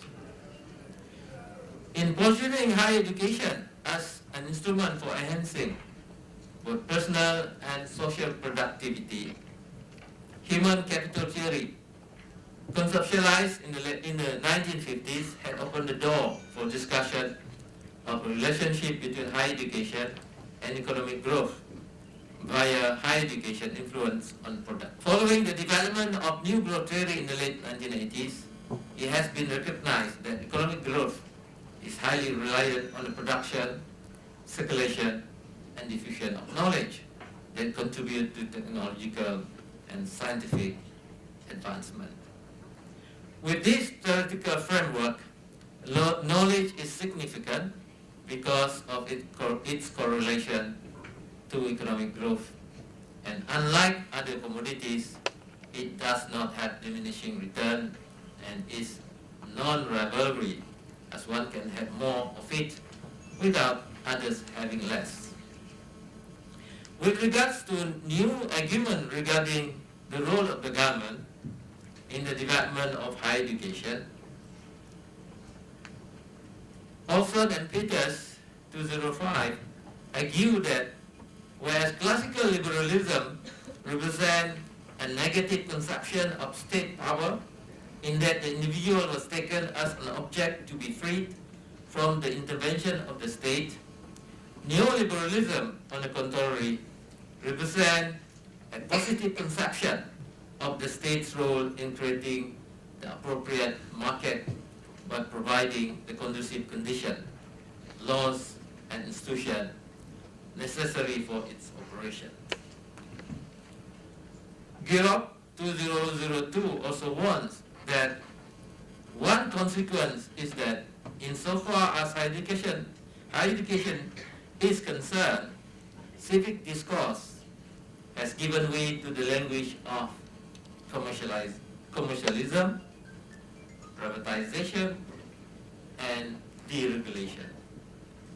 In addition, individual and social agencies are now defined largely through market-driven notion of individualism, competition, and consumption. So in terms of human capital desired, particularly in the more developed economies, classical liberalism characterized the individual as having autonomous human nature and exercise freedom. In neoliberalism, the state seeks to create individuals who are enterprising and competitive entrepreneurs, with the state facilitating the production of such individuals via higher education. It is a challenge to shift from classical economics to neoliberalism in emerging economies such as Malaysia, especially in the manner the government deals with human capital. The Malaysian government, to a great extent, has been curtailing autonomous human nature and academic freedom. So there is some kind of conflict between what we understand by neoliberalism and how the government tried to put in place neoliberalism minus academic freedom, minus autonomous human nature and development. In the knowledge-based economy, it is argued that education makes an indispensable contribution to economic productivity by disseminating knowledge, developing research capacity, enhancing creativity, teaching high-order thinking skills, and providing adequate grounding in science and technology to the mass, all which are prerequisites for the production of enterprising and competitive entrepreneur. Komarov and Komarov 201 argued that neoliberalism works to displace political sovereignty with the sovereignty of the market, as if the latter had a mind and morality of its own. Europe, on the other hand, following a principle of neoliberalism, indicated that politics are market-driven and the claims of democratic citizenship are subordinated to market values. Crucially, in the context of higher education and the role of the government, Government 201 observed the manner the private overcomes the public by a private interest and pursuit. Following the preceding discussion, the roles of government in development of higher education in Malaysia are necessarily focused on two major areas: providing resources and creating the conducive environment for the development of higher education within the context of a shifting philosophy from state centrism to neoliberalism with Vision 2020 as the guiding principle. With reference to productivity, the role of the government is a contested terrain in the discussion on finding ways out of the middle income trap. The World Bank, in its Malaysia's Monitor report, recommends a much restrained government intervention approach in the Malaysian economy. Nonetheless, the Malaysian Economic Planning Unit of the Prime Minister's Department, through its 5-year Malaysia plans, has been constantly presenting an inclination toward government intervention in supporting productivity development. The role of the government in pushing education is a case in point here. From a wider theoretical perspective, the first approach, as recommended by the World Bank, is based on the neoclassic approach, in which the role of the state is primarily to limit or amend market failures, while the second developmental state approach, reflected in Malaysian policy emphasized a more state active intervention to set up objectives and measures for productivity development. It is important to note that neoliberalism approach, as proffered by the World Bank to Malaysia in their report on knowledge economy and the Malaysian higher education sector, was quickly adopted in the National Higher Education Strategic Plan 2007 and the Malaysian Blueprint the 10 Malaysia Plan 2010-2015. The ever-increasing deficit budget of the government has also in part prompted the government to adopt a different approach towards national economic development. But the idea that education as a means to increase economic productivity can easily come into conflict with other key educational goals, such as producing holistic graduates with a well-balanced mix of skills, competencies, and spirituality. This is clearly demonstrated in the current Malaysian Education Blueprint 2015 to 2025. Notably, neoliberal discourse vocabularies clash with vocabularies typically related to equity and distributional justice. In this regard, Nadia 2012 sketches the social decay of our neoliberal movement as follows. In the efficient, cost-effective, and competitive neoliberal world, question of difference have been neatly conflated and diffused by a hypocrisy fueled by racism, elitism, and a tenacious disbelief in the quality of those who exist outside the narrow rationality of its profit logic. As a consequence, deficient subject of difference, unable to match to the homogenizing and bootstrap neoliberal refrain, are conveniently tossed aside or criminalized and held behind iron bars without concern for their numbers or their fate. The Malaysian Education Blueprint has some elements of this.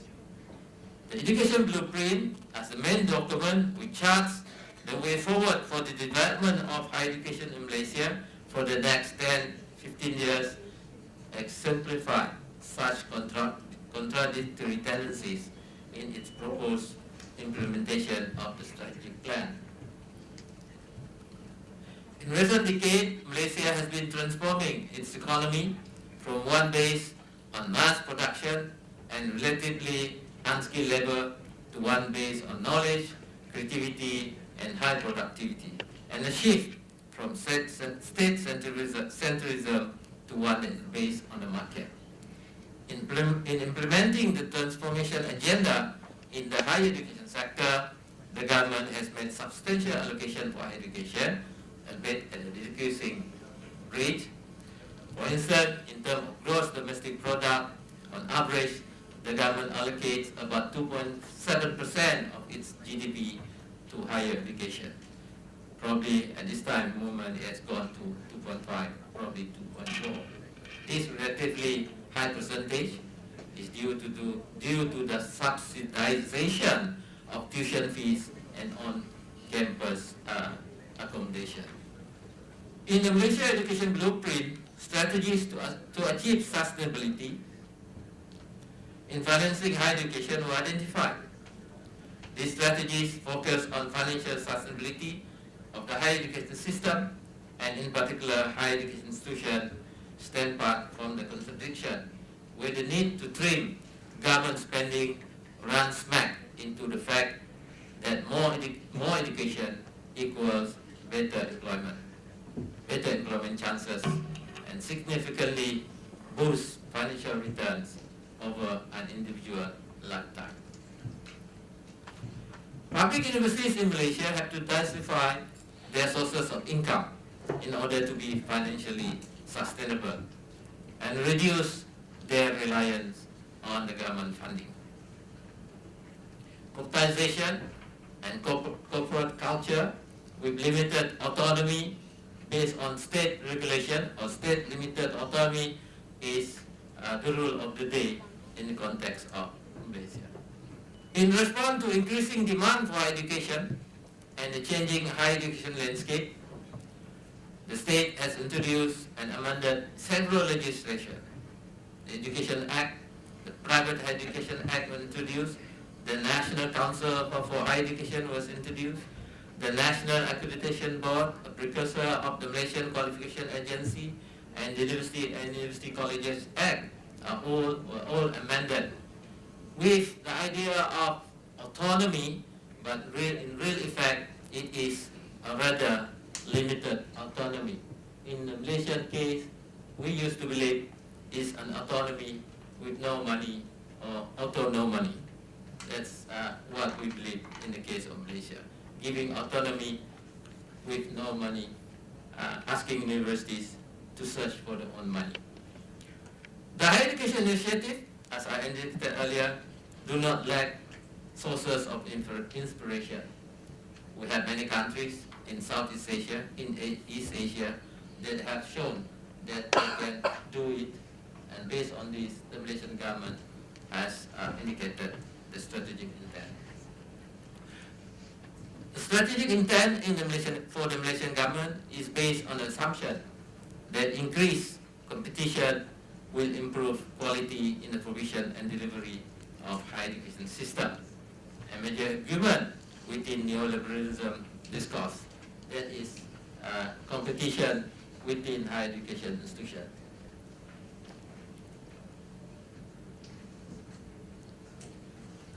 I'll skip some of these.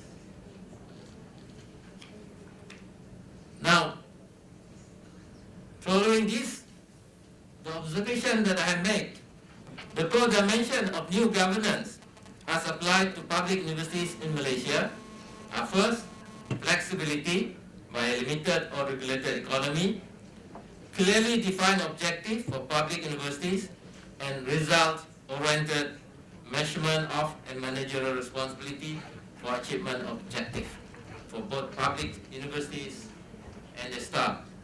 But increasingly, public service ethics, whereby public universities were governed according to norms and values derived from assumption about the idea of the university, the role of higher education, and common good of public interest are slowly being replaced with a new set of principal agent for performance-based rules.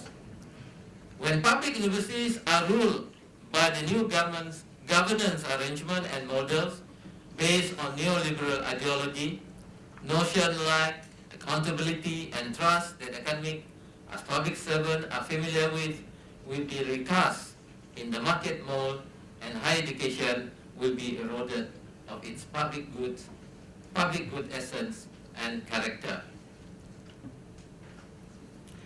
The neoliberal discourse painted a picture where the government and market work in tandem in order to achieve set objectives.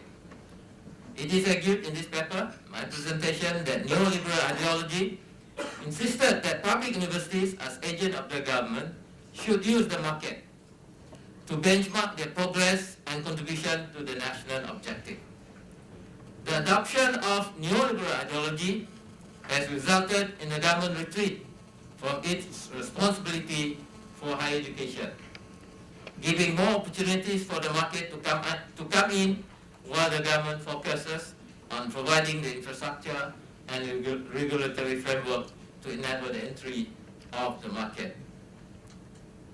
Malaysian public higher education institutions, with the ascendancy of neoliberalism, have also shifted in the way they define and justify the institutional existence more in relation to the market, despite still serving national interests. This can be seen through strategic intents of public universities, such as producing employable graduates and commercialization of research products as important income-generating activities, and yet still can argue that they are serving national agenda or national interests. In conclusion, the rise of neoliberal economics over the past decades has affected the public university sector in both positive and negative ways. What is happening in Malaysia's higher education sector is reminiscent of Slaughter and Rhodes 204 argument that neoliberalism focused not on social welfare for the citizenry as a whole, but on enabling individuals as economic actors. Undoubtedly, this kind of neoliberal ideology has become the basis for the current development trajectory of the Malaysian higher education system and institution, and many saw the income proposition to academic as they are allowed to undertake consultancy, research contact, and so on and so forth. So, with the reduced funding for the Malaysian higher education institution, neoliberalism is on the offer. Neoliberalism could provide, it is argued, that extra income for the universities for the next couple of years, as government funding has almost come to less than 60% or 65%, whereas in the past it used to be 90% to 95%.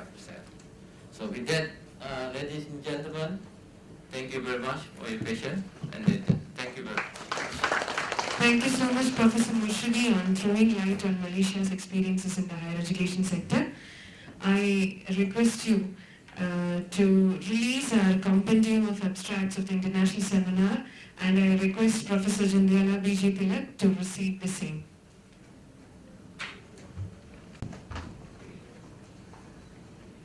So you can release it and then hand it over to Professor J.B.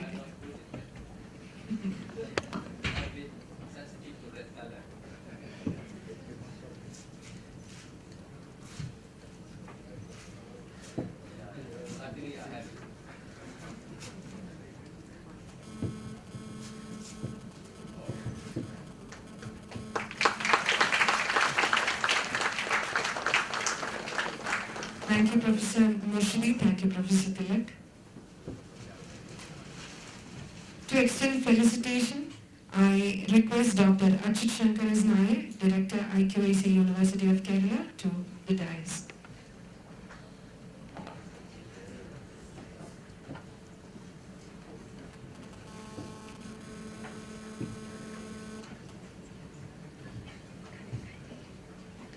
Very good afternoon to one and all. I'm very happy to be here on the dais and share a few words with you in the way of felicitations. Very happy to see here a very eminent scholar, a national figure, Professor Tilak, as well as an eminent professor from Malaysia, Professor Dato, Morshidi, Sirat. My colleagues from the Department of Economics, Professor Abdul Salim and Sri Siddiq, and fellow participants of this international seminar. As a director of the Quality Assurance Cell of the Kerala University, I must say I'm very, very glad that this seminar includes in its umbrella the issue of quality as well. I was just wondering about the interdisciplinary perspectives that people hold, or disciplinary perspectives that people hold. Here you see an economics department talking about education. Perhaps the notion is that it is the economics angle that really finally decides how the sector works. Likewise, other disciplines may have their own perspectives. The chemistry person might think that everything boils down to chemistry. Even wars boil down to chemistry. It must be some adrenaline rush of somebody in some corner of the world that triggered World War. And people in the humanities field, they might think that it's value that really matters, and almost everything can be analyzed in sense of value. I recall the words of Gandhi. Well, I would put it in slightly more amusing way, that in India we have this tradition, I would like to say I don't believe in it, but tradition that, a belief that our future is decided by Navagrahas, the 9 planets. Actually, our future, not only that of Indians, but of the world, is decided by a different graha, and that graha is called Atyagraha. This is what Gandhi said, perhaps in not so funny way, when he said, we have everything for our need, but not for our greed. When greed leads economies, it leads universities, it leads public institutions. Even though I am not a scholar to justify it, I fear disaster.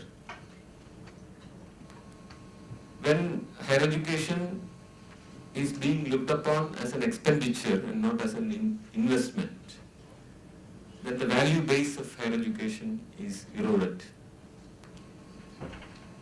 I strongly believe that higher education needs to be seen as an investment which will bring about social, cultural and technological development of the society. It is from this angle that we need to see higher education. Even starting from the very basic sectors of higher education to the real ethos of higher education, competition has become a reality. A university examination is very different from examination for engineering entrance or for IAS. Because if 2 people perform equally well in a university examination, or 100 people perform equally well in university examination, university does not have an issue. They are all placed in the same level. Whereas in other examinations you would have an issue. If in an entrance 100 people get the same mark, there's a big issue. We want to compete, not really that everybody grows together. I will just close by sharing with you the best vision of education that I got when I listened to a speech in which I learned that in Japan, particular innovation is practiced in a school The school is in a city called Kochi, which is incidentally a city in Kerala also. So in Kochi, in Japan, there is a school in which a very strange promotion system is in effect.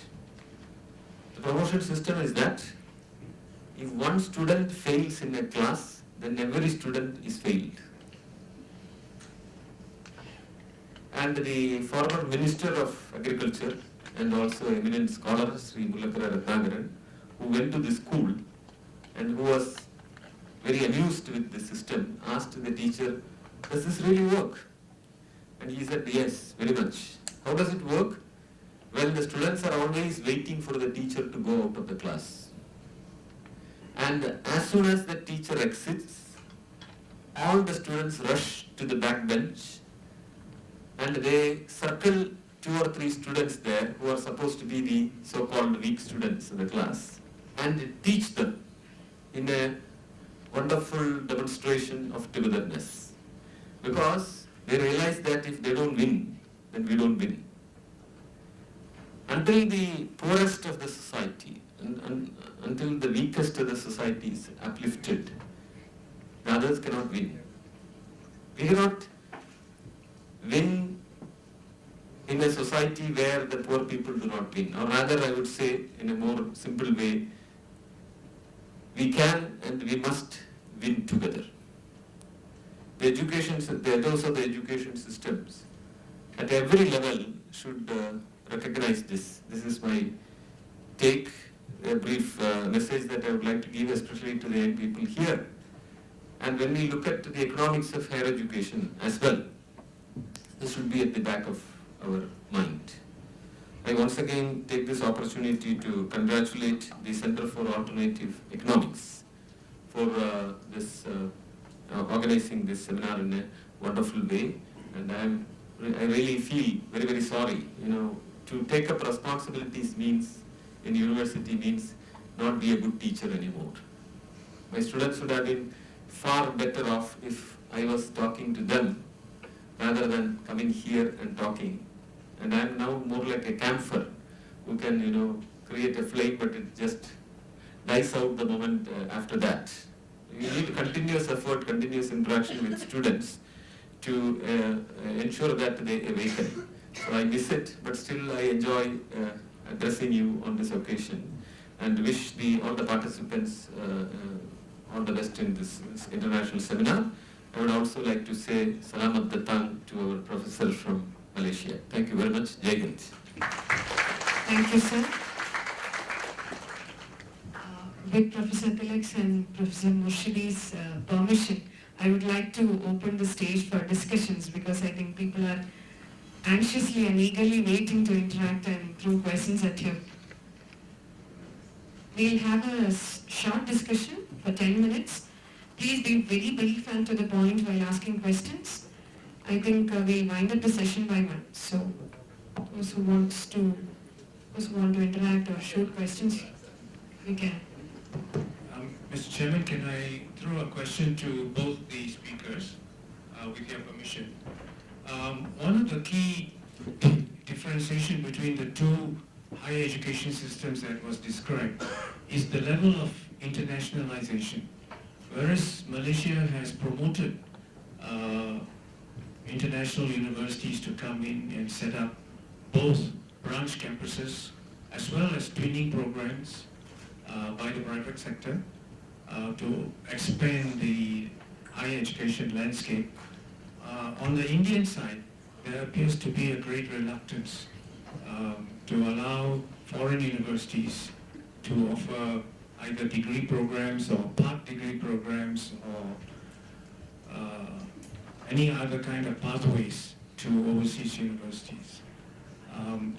Some years ago, IIT was invited to establish a campus in Singapore so that they can internationalize their presence, global presence, and to bring in overseas students into their Singapore campus.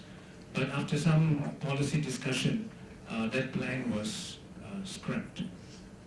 Whereas, for example, MIT now has a campus, Yale has a campus, Duke University has a campus, INSEAD has a campus, and so on. So why is this reluctance to internationalize higher education in India, both ways? Thank you. So first we can go through the questions and I think you can answer at the end. I have a question to Professor Tilak. So when we compare the economic growth and human development of India since the independence, we see that India has been following a vicious circle, that is low economic growth and low human development. And now, in the last decade, we saw that we have an economic growth lopsided pattern, that is economic growth is picking up whereas human development is still very worse. And that it happens after 60 years of planned development and education being one important component of human development. Do you think that India can move towards a virtuous circle of growth where we will have both high economic growth and high human development? This is because empirically we have seen that those countries which are following economic growth lopsided path finally turns back to vicious circle of having again low economic growth and low human development. So what is your prediction if you go by the same policies? Excuse me, sir. The mics are working, so. Good afternoon, sir. My question is actually to Professor Morshidi. Sir, actually you focused on the education pattern of Malaysia in your presentation altogether. So my doubt is whether actually this problem of higher education which you focused on your presentation is applicable to other emerging economies, because emerging economies means they have different characteristics, both quantitative and qualitative. So can the presentation which you put forward, the suggestions, the sustainable development be set as a common parity, or if changes are necessary for sustaining, what are the possible changes that you suggest? So thank you, sir. Sir, the public education in India is not providing adequate quality to students, especially in the primary and secondary level. Majority of the students in the primary and secondary level in the private public schools in India are not able to do arithmetic or basic English. So, in such a situation, they won't be able to be competed for their higher education. They will not get into good institutions.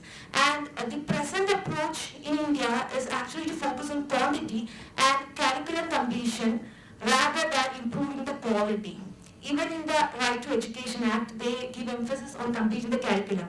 Isn't this approach creating an educational inequality where poor who have more access to public education do not get quality and cannot end up in good institutions of the country, or even can't enter the higher education system?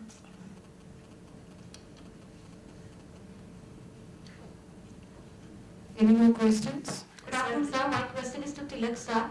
And the question is that you talk about massivization of education, and especially the private sector playing a vicious role. And the second thing was regulatory bodies. Despite plenty of regulatory bodies in India, still the education sector, especially in terms of higher education, is unregulated. So what's the way forward? And how can we get out of this vicious trap? And what are the solutions we need to look forward for addressing these two issues?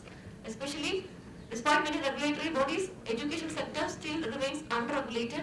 And the second thing is that massification of private sector. Who is to be held responsible? If it is political parties or the administration, and who can be held responsible, and what are the ways forward? Thank you. Sir, my question is to Tilak, sir. Sir, can we, you said that in public sector institutions, fee rates has now increased. Can we justify increase in fee rates for high income students for government sector, especially in the light of huge high course fee disparities exist in government sector? Yes. Last question. Yeah, I have regarding higher education and especially in Kerala, sir. Sir, during recent years, one word called interdisciplinary approach in higher education, it comes into existence, sir. So recently there was a committee called Professor Tareen Committee in Kerala, which recommended for interdisciplinary approach in higher education, and I'm very much more concerned in engineering streams, sir, where humanities subjects have been introduced as well as economics and accountancy. Along with that, there is a life skills course also, sir. So how do you think, sir, this interdisciplinary approach is fruitful for professional courses like B.Tech, M.Tech and MBA, sir? Sir, my question is to Professor Tilak. As you already quoted that there is a high level of commoditization and commercialization in higher education in India.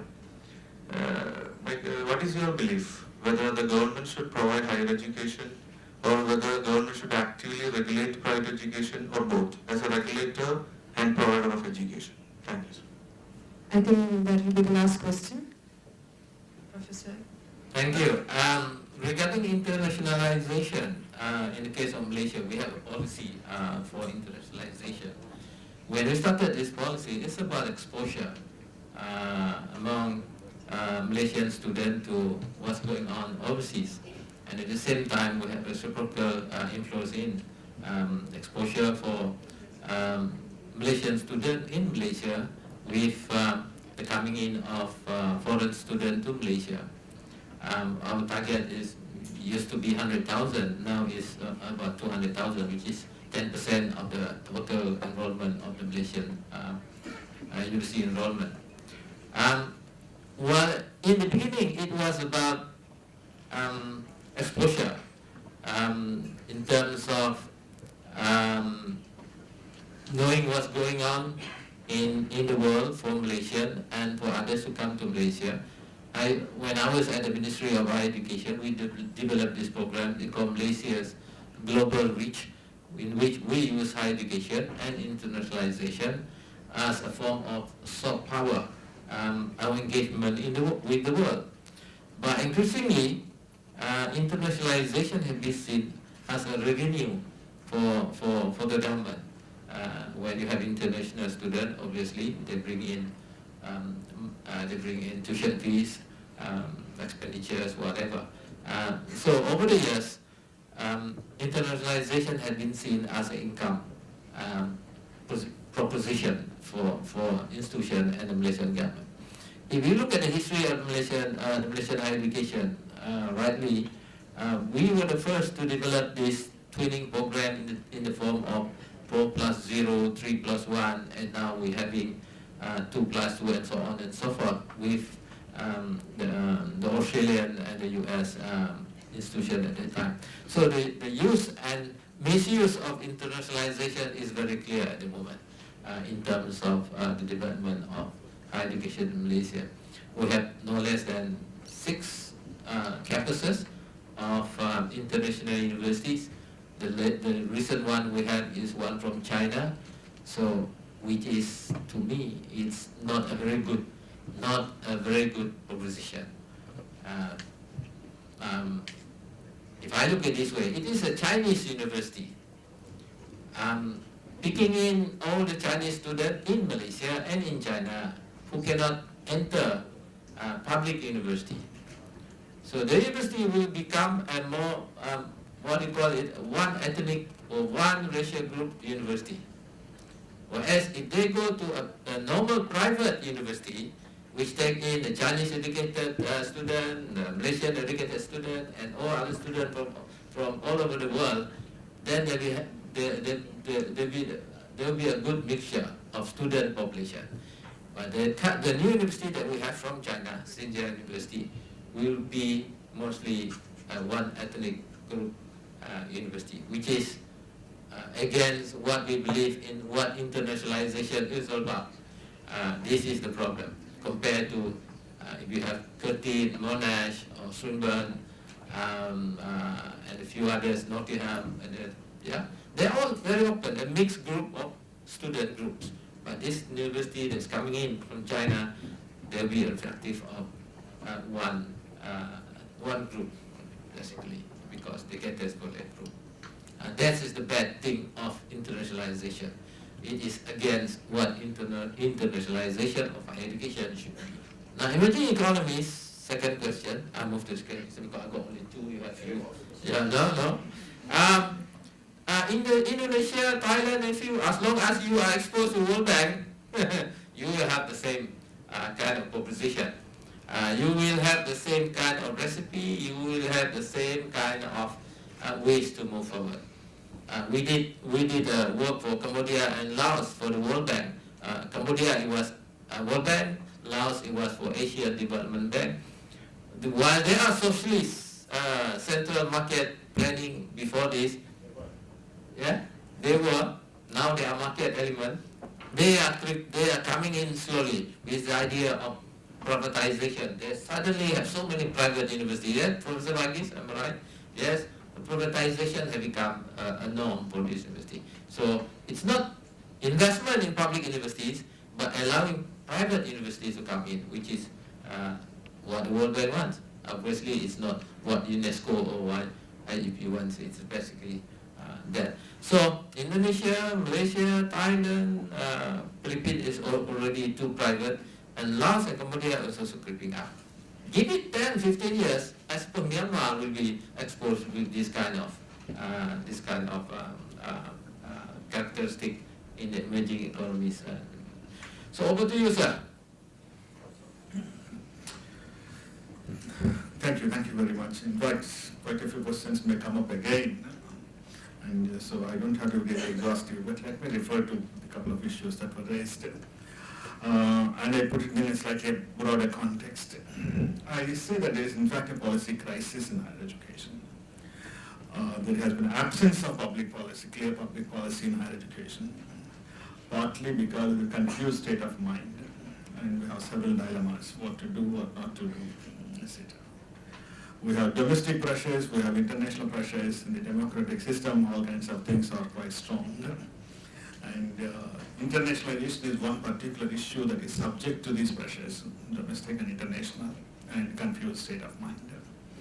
We have officially appointed committees by the Government of India. One committee, which is known as National Knowledge Commission, many people might be knowing, has strongly recommended internationalization to go in a big way, allow foreign universities, go out and set up everywhere. And essentially, in fact, they made a quick calculations also and said that yes, we can make a lot of money. We can sell a lot of foreign exchange and also a lot of money for the system. Go for this. Almost at the same time, parallel, there was another committee which I referred to as Paul Committee, which clearly declared this all this. Said nothing doing. You should be highly selective. And we don't have really strong evidence of good universities likely to come into India and provide good quality education and fulfill all kinds of expectations that you have with respect to the foreign universities. I mean, there are no good universities ready to come here, and those universities who would like to come here would like to do business, and you should not allow it at all. So even at intellectually high levels and officially at high levels, there is a lot of difference of opinion in this country. And the government, in some sense, is in a fix what to do. Not long ago, the last government came up with a bill to allow foreign universities to come into the system, and that was put on hold, and again that is being revived. Some regulations are being made, and I think now perhaps the bill is being taken up in a different way. Also, there is a confusion whether those foreign universities should be subject to national regulations or they should be completely free. Again, some academics strongly suggest that they should be completely free, they should not be subject to any kind of regulations by the University Grants Commission or other national bodies. And others oppose it. We also have, in fact, in a different context I referred to, we have a strong protective discriminatory policies in the country, allowing reservations for backward sections of the society, and whether such regulations must be imposed on those institutions or not, and whether they will be willing or not. I think there are quite a few apprehensions, some of which are valid and some of which are not based upon evidence on the intentions of the foreign universities that are likely to come. And on the other way also, our scope or the capacity to go out and set up institutions in a big way, we're doing it, of course, is also still limited. But I think it is not a closed issue. Still it's being debated, still policies are being discussed, what to do ahead, and we are still in a divided situation, at least among the academics of the country. hopefully some wisdom will come and we'll try to do something. Well, I said almost answer to the other question saying that I'm not an astrologer, I cannot predict what would be the kind of policies that we would be having, whether we would be, rather the question is it possible to develop policies which are typically described as growth-oriented policies which would also promote human development? I think that's a big challenge. But I think the plus point is the policymakers and the whole environment is clearly arguing for that. We need inclusive economic growth. It's not just inclusive, just faster growth. Faster inclusive economic growth was at least the motto of the 11th five-year plan and the 12th five-year plan very clearly stating. And it's also the period where we increase the quota for protective discrimination to the OBCs in a big way. And there's also talk about increasing access to higher education to the weaker sections, etc., etc. There's at least some talk, etc. I mean, these issues are quite important. So you need growth with something like what is known as a growth with a human face. You need carefully designed policies. But I think the strong belief among many, which is completely not contested strongly, is first you should have growth before you go for good distribution and have human development. But statistically, you do find a very clear, strong relationship between human development and also economic growth. In the sense that the development components include not only economic growth, but also health and education status, which are strongly related to economic growth, which also contribute to economic growth. So anyway, we need really to have a balanced approach to see that we simultaneously fulfill the goals and aims of human development along with high rates of economic growth. With respect to the other couple of questions, I think there is a general perception, widely held perception, which is again partly true, but not necessarily completely based upon empirical good evidence, to say that private schools necessarily do much better than public schools, and our students do not learn anything in the public schools, and if that is the case, what will happen? In the sense that there is good research evidence to show that if you statistically control for the students' background characteristic features, the so-called advantage that you say about private schools doesn't seem to be valid at all. More than that, I would say that the problems that the private schools create in terms of a divisive society would be much more serious than, of course, the cognitive development that you think of it, which is also important. But I think, again, I could say that we are getting increasingly concerned about the need to improve government schools in a big way. I mean, it's perhaps not out of context to say that there is a committee set up by the Government of India very recently, which submitted a report also, focusing on how to improve the government school system. The need to provide good quality environment in the schools with teachers, qualified teachers, infrastructure and other facilities, and with a special focus on to improve the levels of learning of the children, levels of learning in a slightly broader context, not only the textbooks, but also much more than that. Because that's what the private schools do, only focus on the textbooks. But certainly the importance of other aspects of development are also considered to be important. But still, we agree with the point to a great extent that the overall levels of learning in general are not satisfactory, and we have to do really a lot. Now, the problem with respect to the higher education in the country is we have too many regulating bodies, but I said this regulated system, in the sense that the regulating capacity of the government is still under question, is a big question. They are not able to regulate private institutions, which is very, very clear. They are growing on their own number. But to say that they are regulating the public institutions is also not true. They are also not being sufficiently regulated, well planned and well regulated. In fact, that relates to several questions of development of higher education. Whether you go for massification, whether you go for private sector expansion, or you go for this. Unless we really have a strong, in fact, that's also many people argue, many people who also favor or find that it's unavoidable to have more and more private institutions given the needs and given the circumstances. They strongly argue to have very strong regulatory mechanisms. Now again, what even the strong regulatory mechanisms, we do not know. We have 16 bodies. And there was a talk at one point of time to close down all the 16 regulating bodies and to have one common body, which was said to have been agreed to some extent at that point of time, but did not go through. But still there is a talk about closing or revamping some of these institutions. But certainly that's an area I think we have to do a lot. I think the last point that I would like to refer to is I think the importance of the interdisciplinary approach. Even though I do not know exactly the committee report that you're referring to in Kerala, that's the context in which I said the Ishpal committee has recommended, which was widely shared and the opinion was widely shared by many people, that producing graduates in solo disciplines would be really not good for the society. These particularly professional institutions are the kind that were, whether private or even public institutions, are really producing good technocrats, if not robots, but not necessarily good citizens. And we need not only good engineers, good scientists, but also good social thinkers, good philosophers who can understand the society, who have better concerns for the societal development, etc., etc. In that particular context, I think interdisciplinary approach becomes really essential for almost every university. The Ishpal committee has exactly suggested this. Unfortunately, our systems in many areas are solos. You take economics and nothing else. You take engineering and nothing else. But quite a few Western universities, particularly in the United States, they make it almost compulsory that you have to have courses in music, liberal arts, along with engineering and medicine.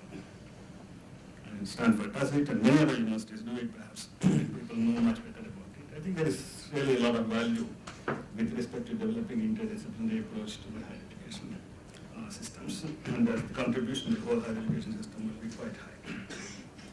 Now, I will not refer to the other issues. I think they'll be coming up again with respect to commoditization, marketization, what's happening, or with respect to fee levels in the other sessions, and other experts will be able to take care of it. Thank you very much. Thank you, Professor Tilak. Thank you, Professor Morshidi. To propose the vote of thanks, I would like to invite Dr. Manju S. Nair, Associate Professor, Department of Economics, University of Kerala. So good afternoon, everybody. Respected dignitaries, invited resource persons, dear friends and students. We had a great opportunity listening to eminent experts in the field of higher education, and I would like to express our sincere thanks to all these persons, all these speakers. We had with us our dear and respected Pro Vice Chancellor of the University of Kerala, Dr. Veeramani Kandan, who had always been directing and supporting us in all our activities and who chaired this session. And I would also like to express our sincere thanks to Professor J.B.J. Tilak, Honorable Vice Chancellor, National University of Educational Planning and Administration, who is an internationally reputed education specialist and whom all Indians are proud of, and for coming over here and for delivering this keynote address. And it is interesting to learn that he received the Inspirational Teacher Award, and you have been an inspiration, you have turned an inspiration to all of us in the University of Kerala. So thank you, sir. Thank you from the part of the Inter-University Center for Alternative Economics and the University of Kerala. And thanks also to Professor Dato Morshidi Sirat, Professor and Founding Director, Commonwealth Tertiary Education Facility, Malaysia, who is also Director General of Education, Malaysia, who opened up before us the higher education scenario in the emerging economies, particularly in the case of Malaysia. He was combining both the theoretical arguments and the empirical results. So thank you for taking these efforts to visit University of Kerala. Thank you from the part of the Department of Economics and from the part of Indian University Center for Alternative Economics, University of Kerala. Thank you so much, sir. Now, I would also like to express our thanks to our dear and respected Professor Achyut Shankar sir, who is the Director, Indian University Center for Alternative Economics, who works 24/7 for the betterment of the university. And he made a very short but very intelligent and very understanding speech here. So thanks to Professor Achyut Shankar sir also. And I think I need not express our thanks to our Professor and Head Department of Economics, who is also the Director, Inter-University Center for Alternative Economics, Professor Abdul Salim. Rather, I would like to appreciate the efforts that he had taken to organize this program. I think for the last 6 months, he had drained all his energy and time for organizing this program. And Siddiq was telling me that he goes home at, he's in the department up to late 1 o'clock or 2 o'clock in the night organizing these programs, and very sincere appreciation from the part of all students and faculty of the Department of Economics, to Professor and to all other colleagues, Dr. A.K. Prasad, who is a former head and Dean of Social Sciences, and to my colleagues, Dr. Anita, Mr. Siddiq, and maybe we have a very eminent audience here, Professor N.V. Varghese, Professor Varaprasad, Professor Gangadharan, Professor Radhakrishna Pillai sir, and all learned audience here who are going to make their presentations in the coming sessions. Thanks to all of you, and also to my dear students who are going to be the real beneficiaries of this program. So please take part in the deliberations in the upcoming sessions also. And once again, thank you from the part of India University Center and Department of Economics for making this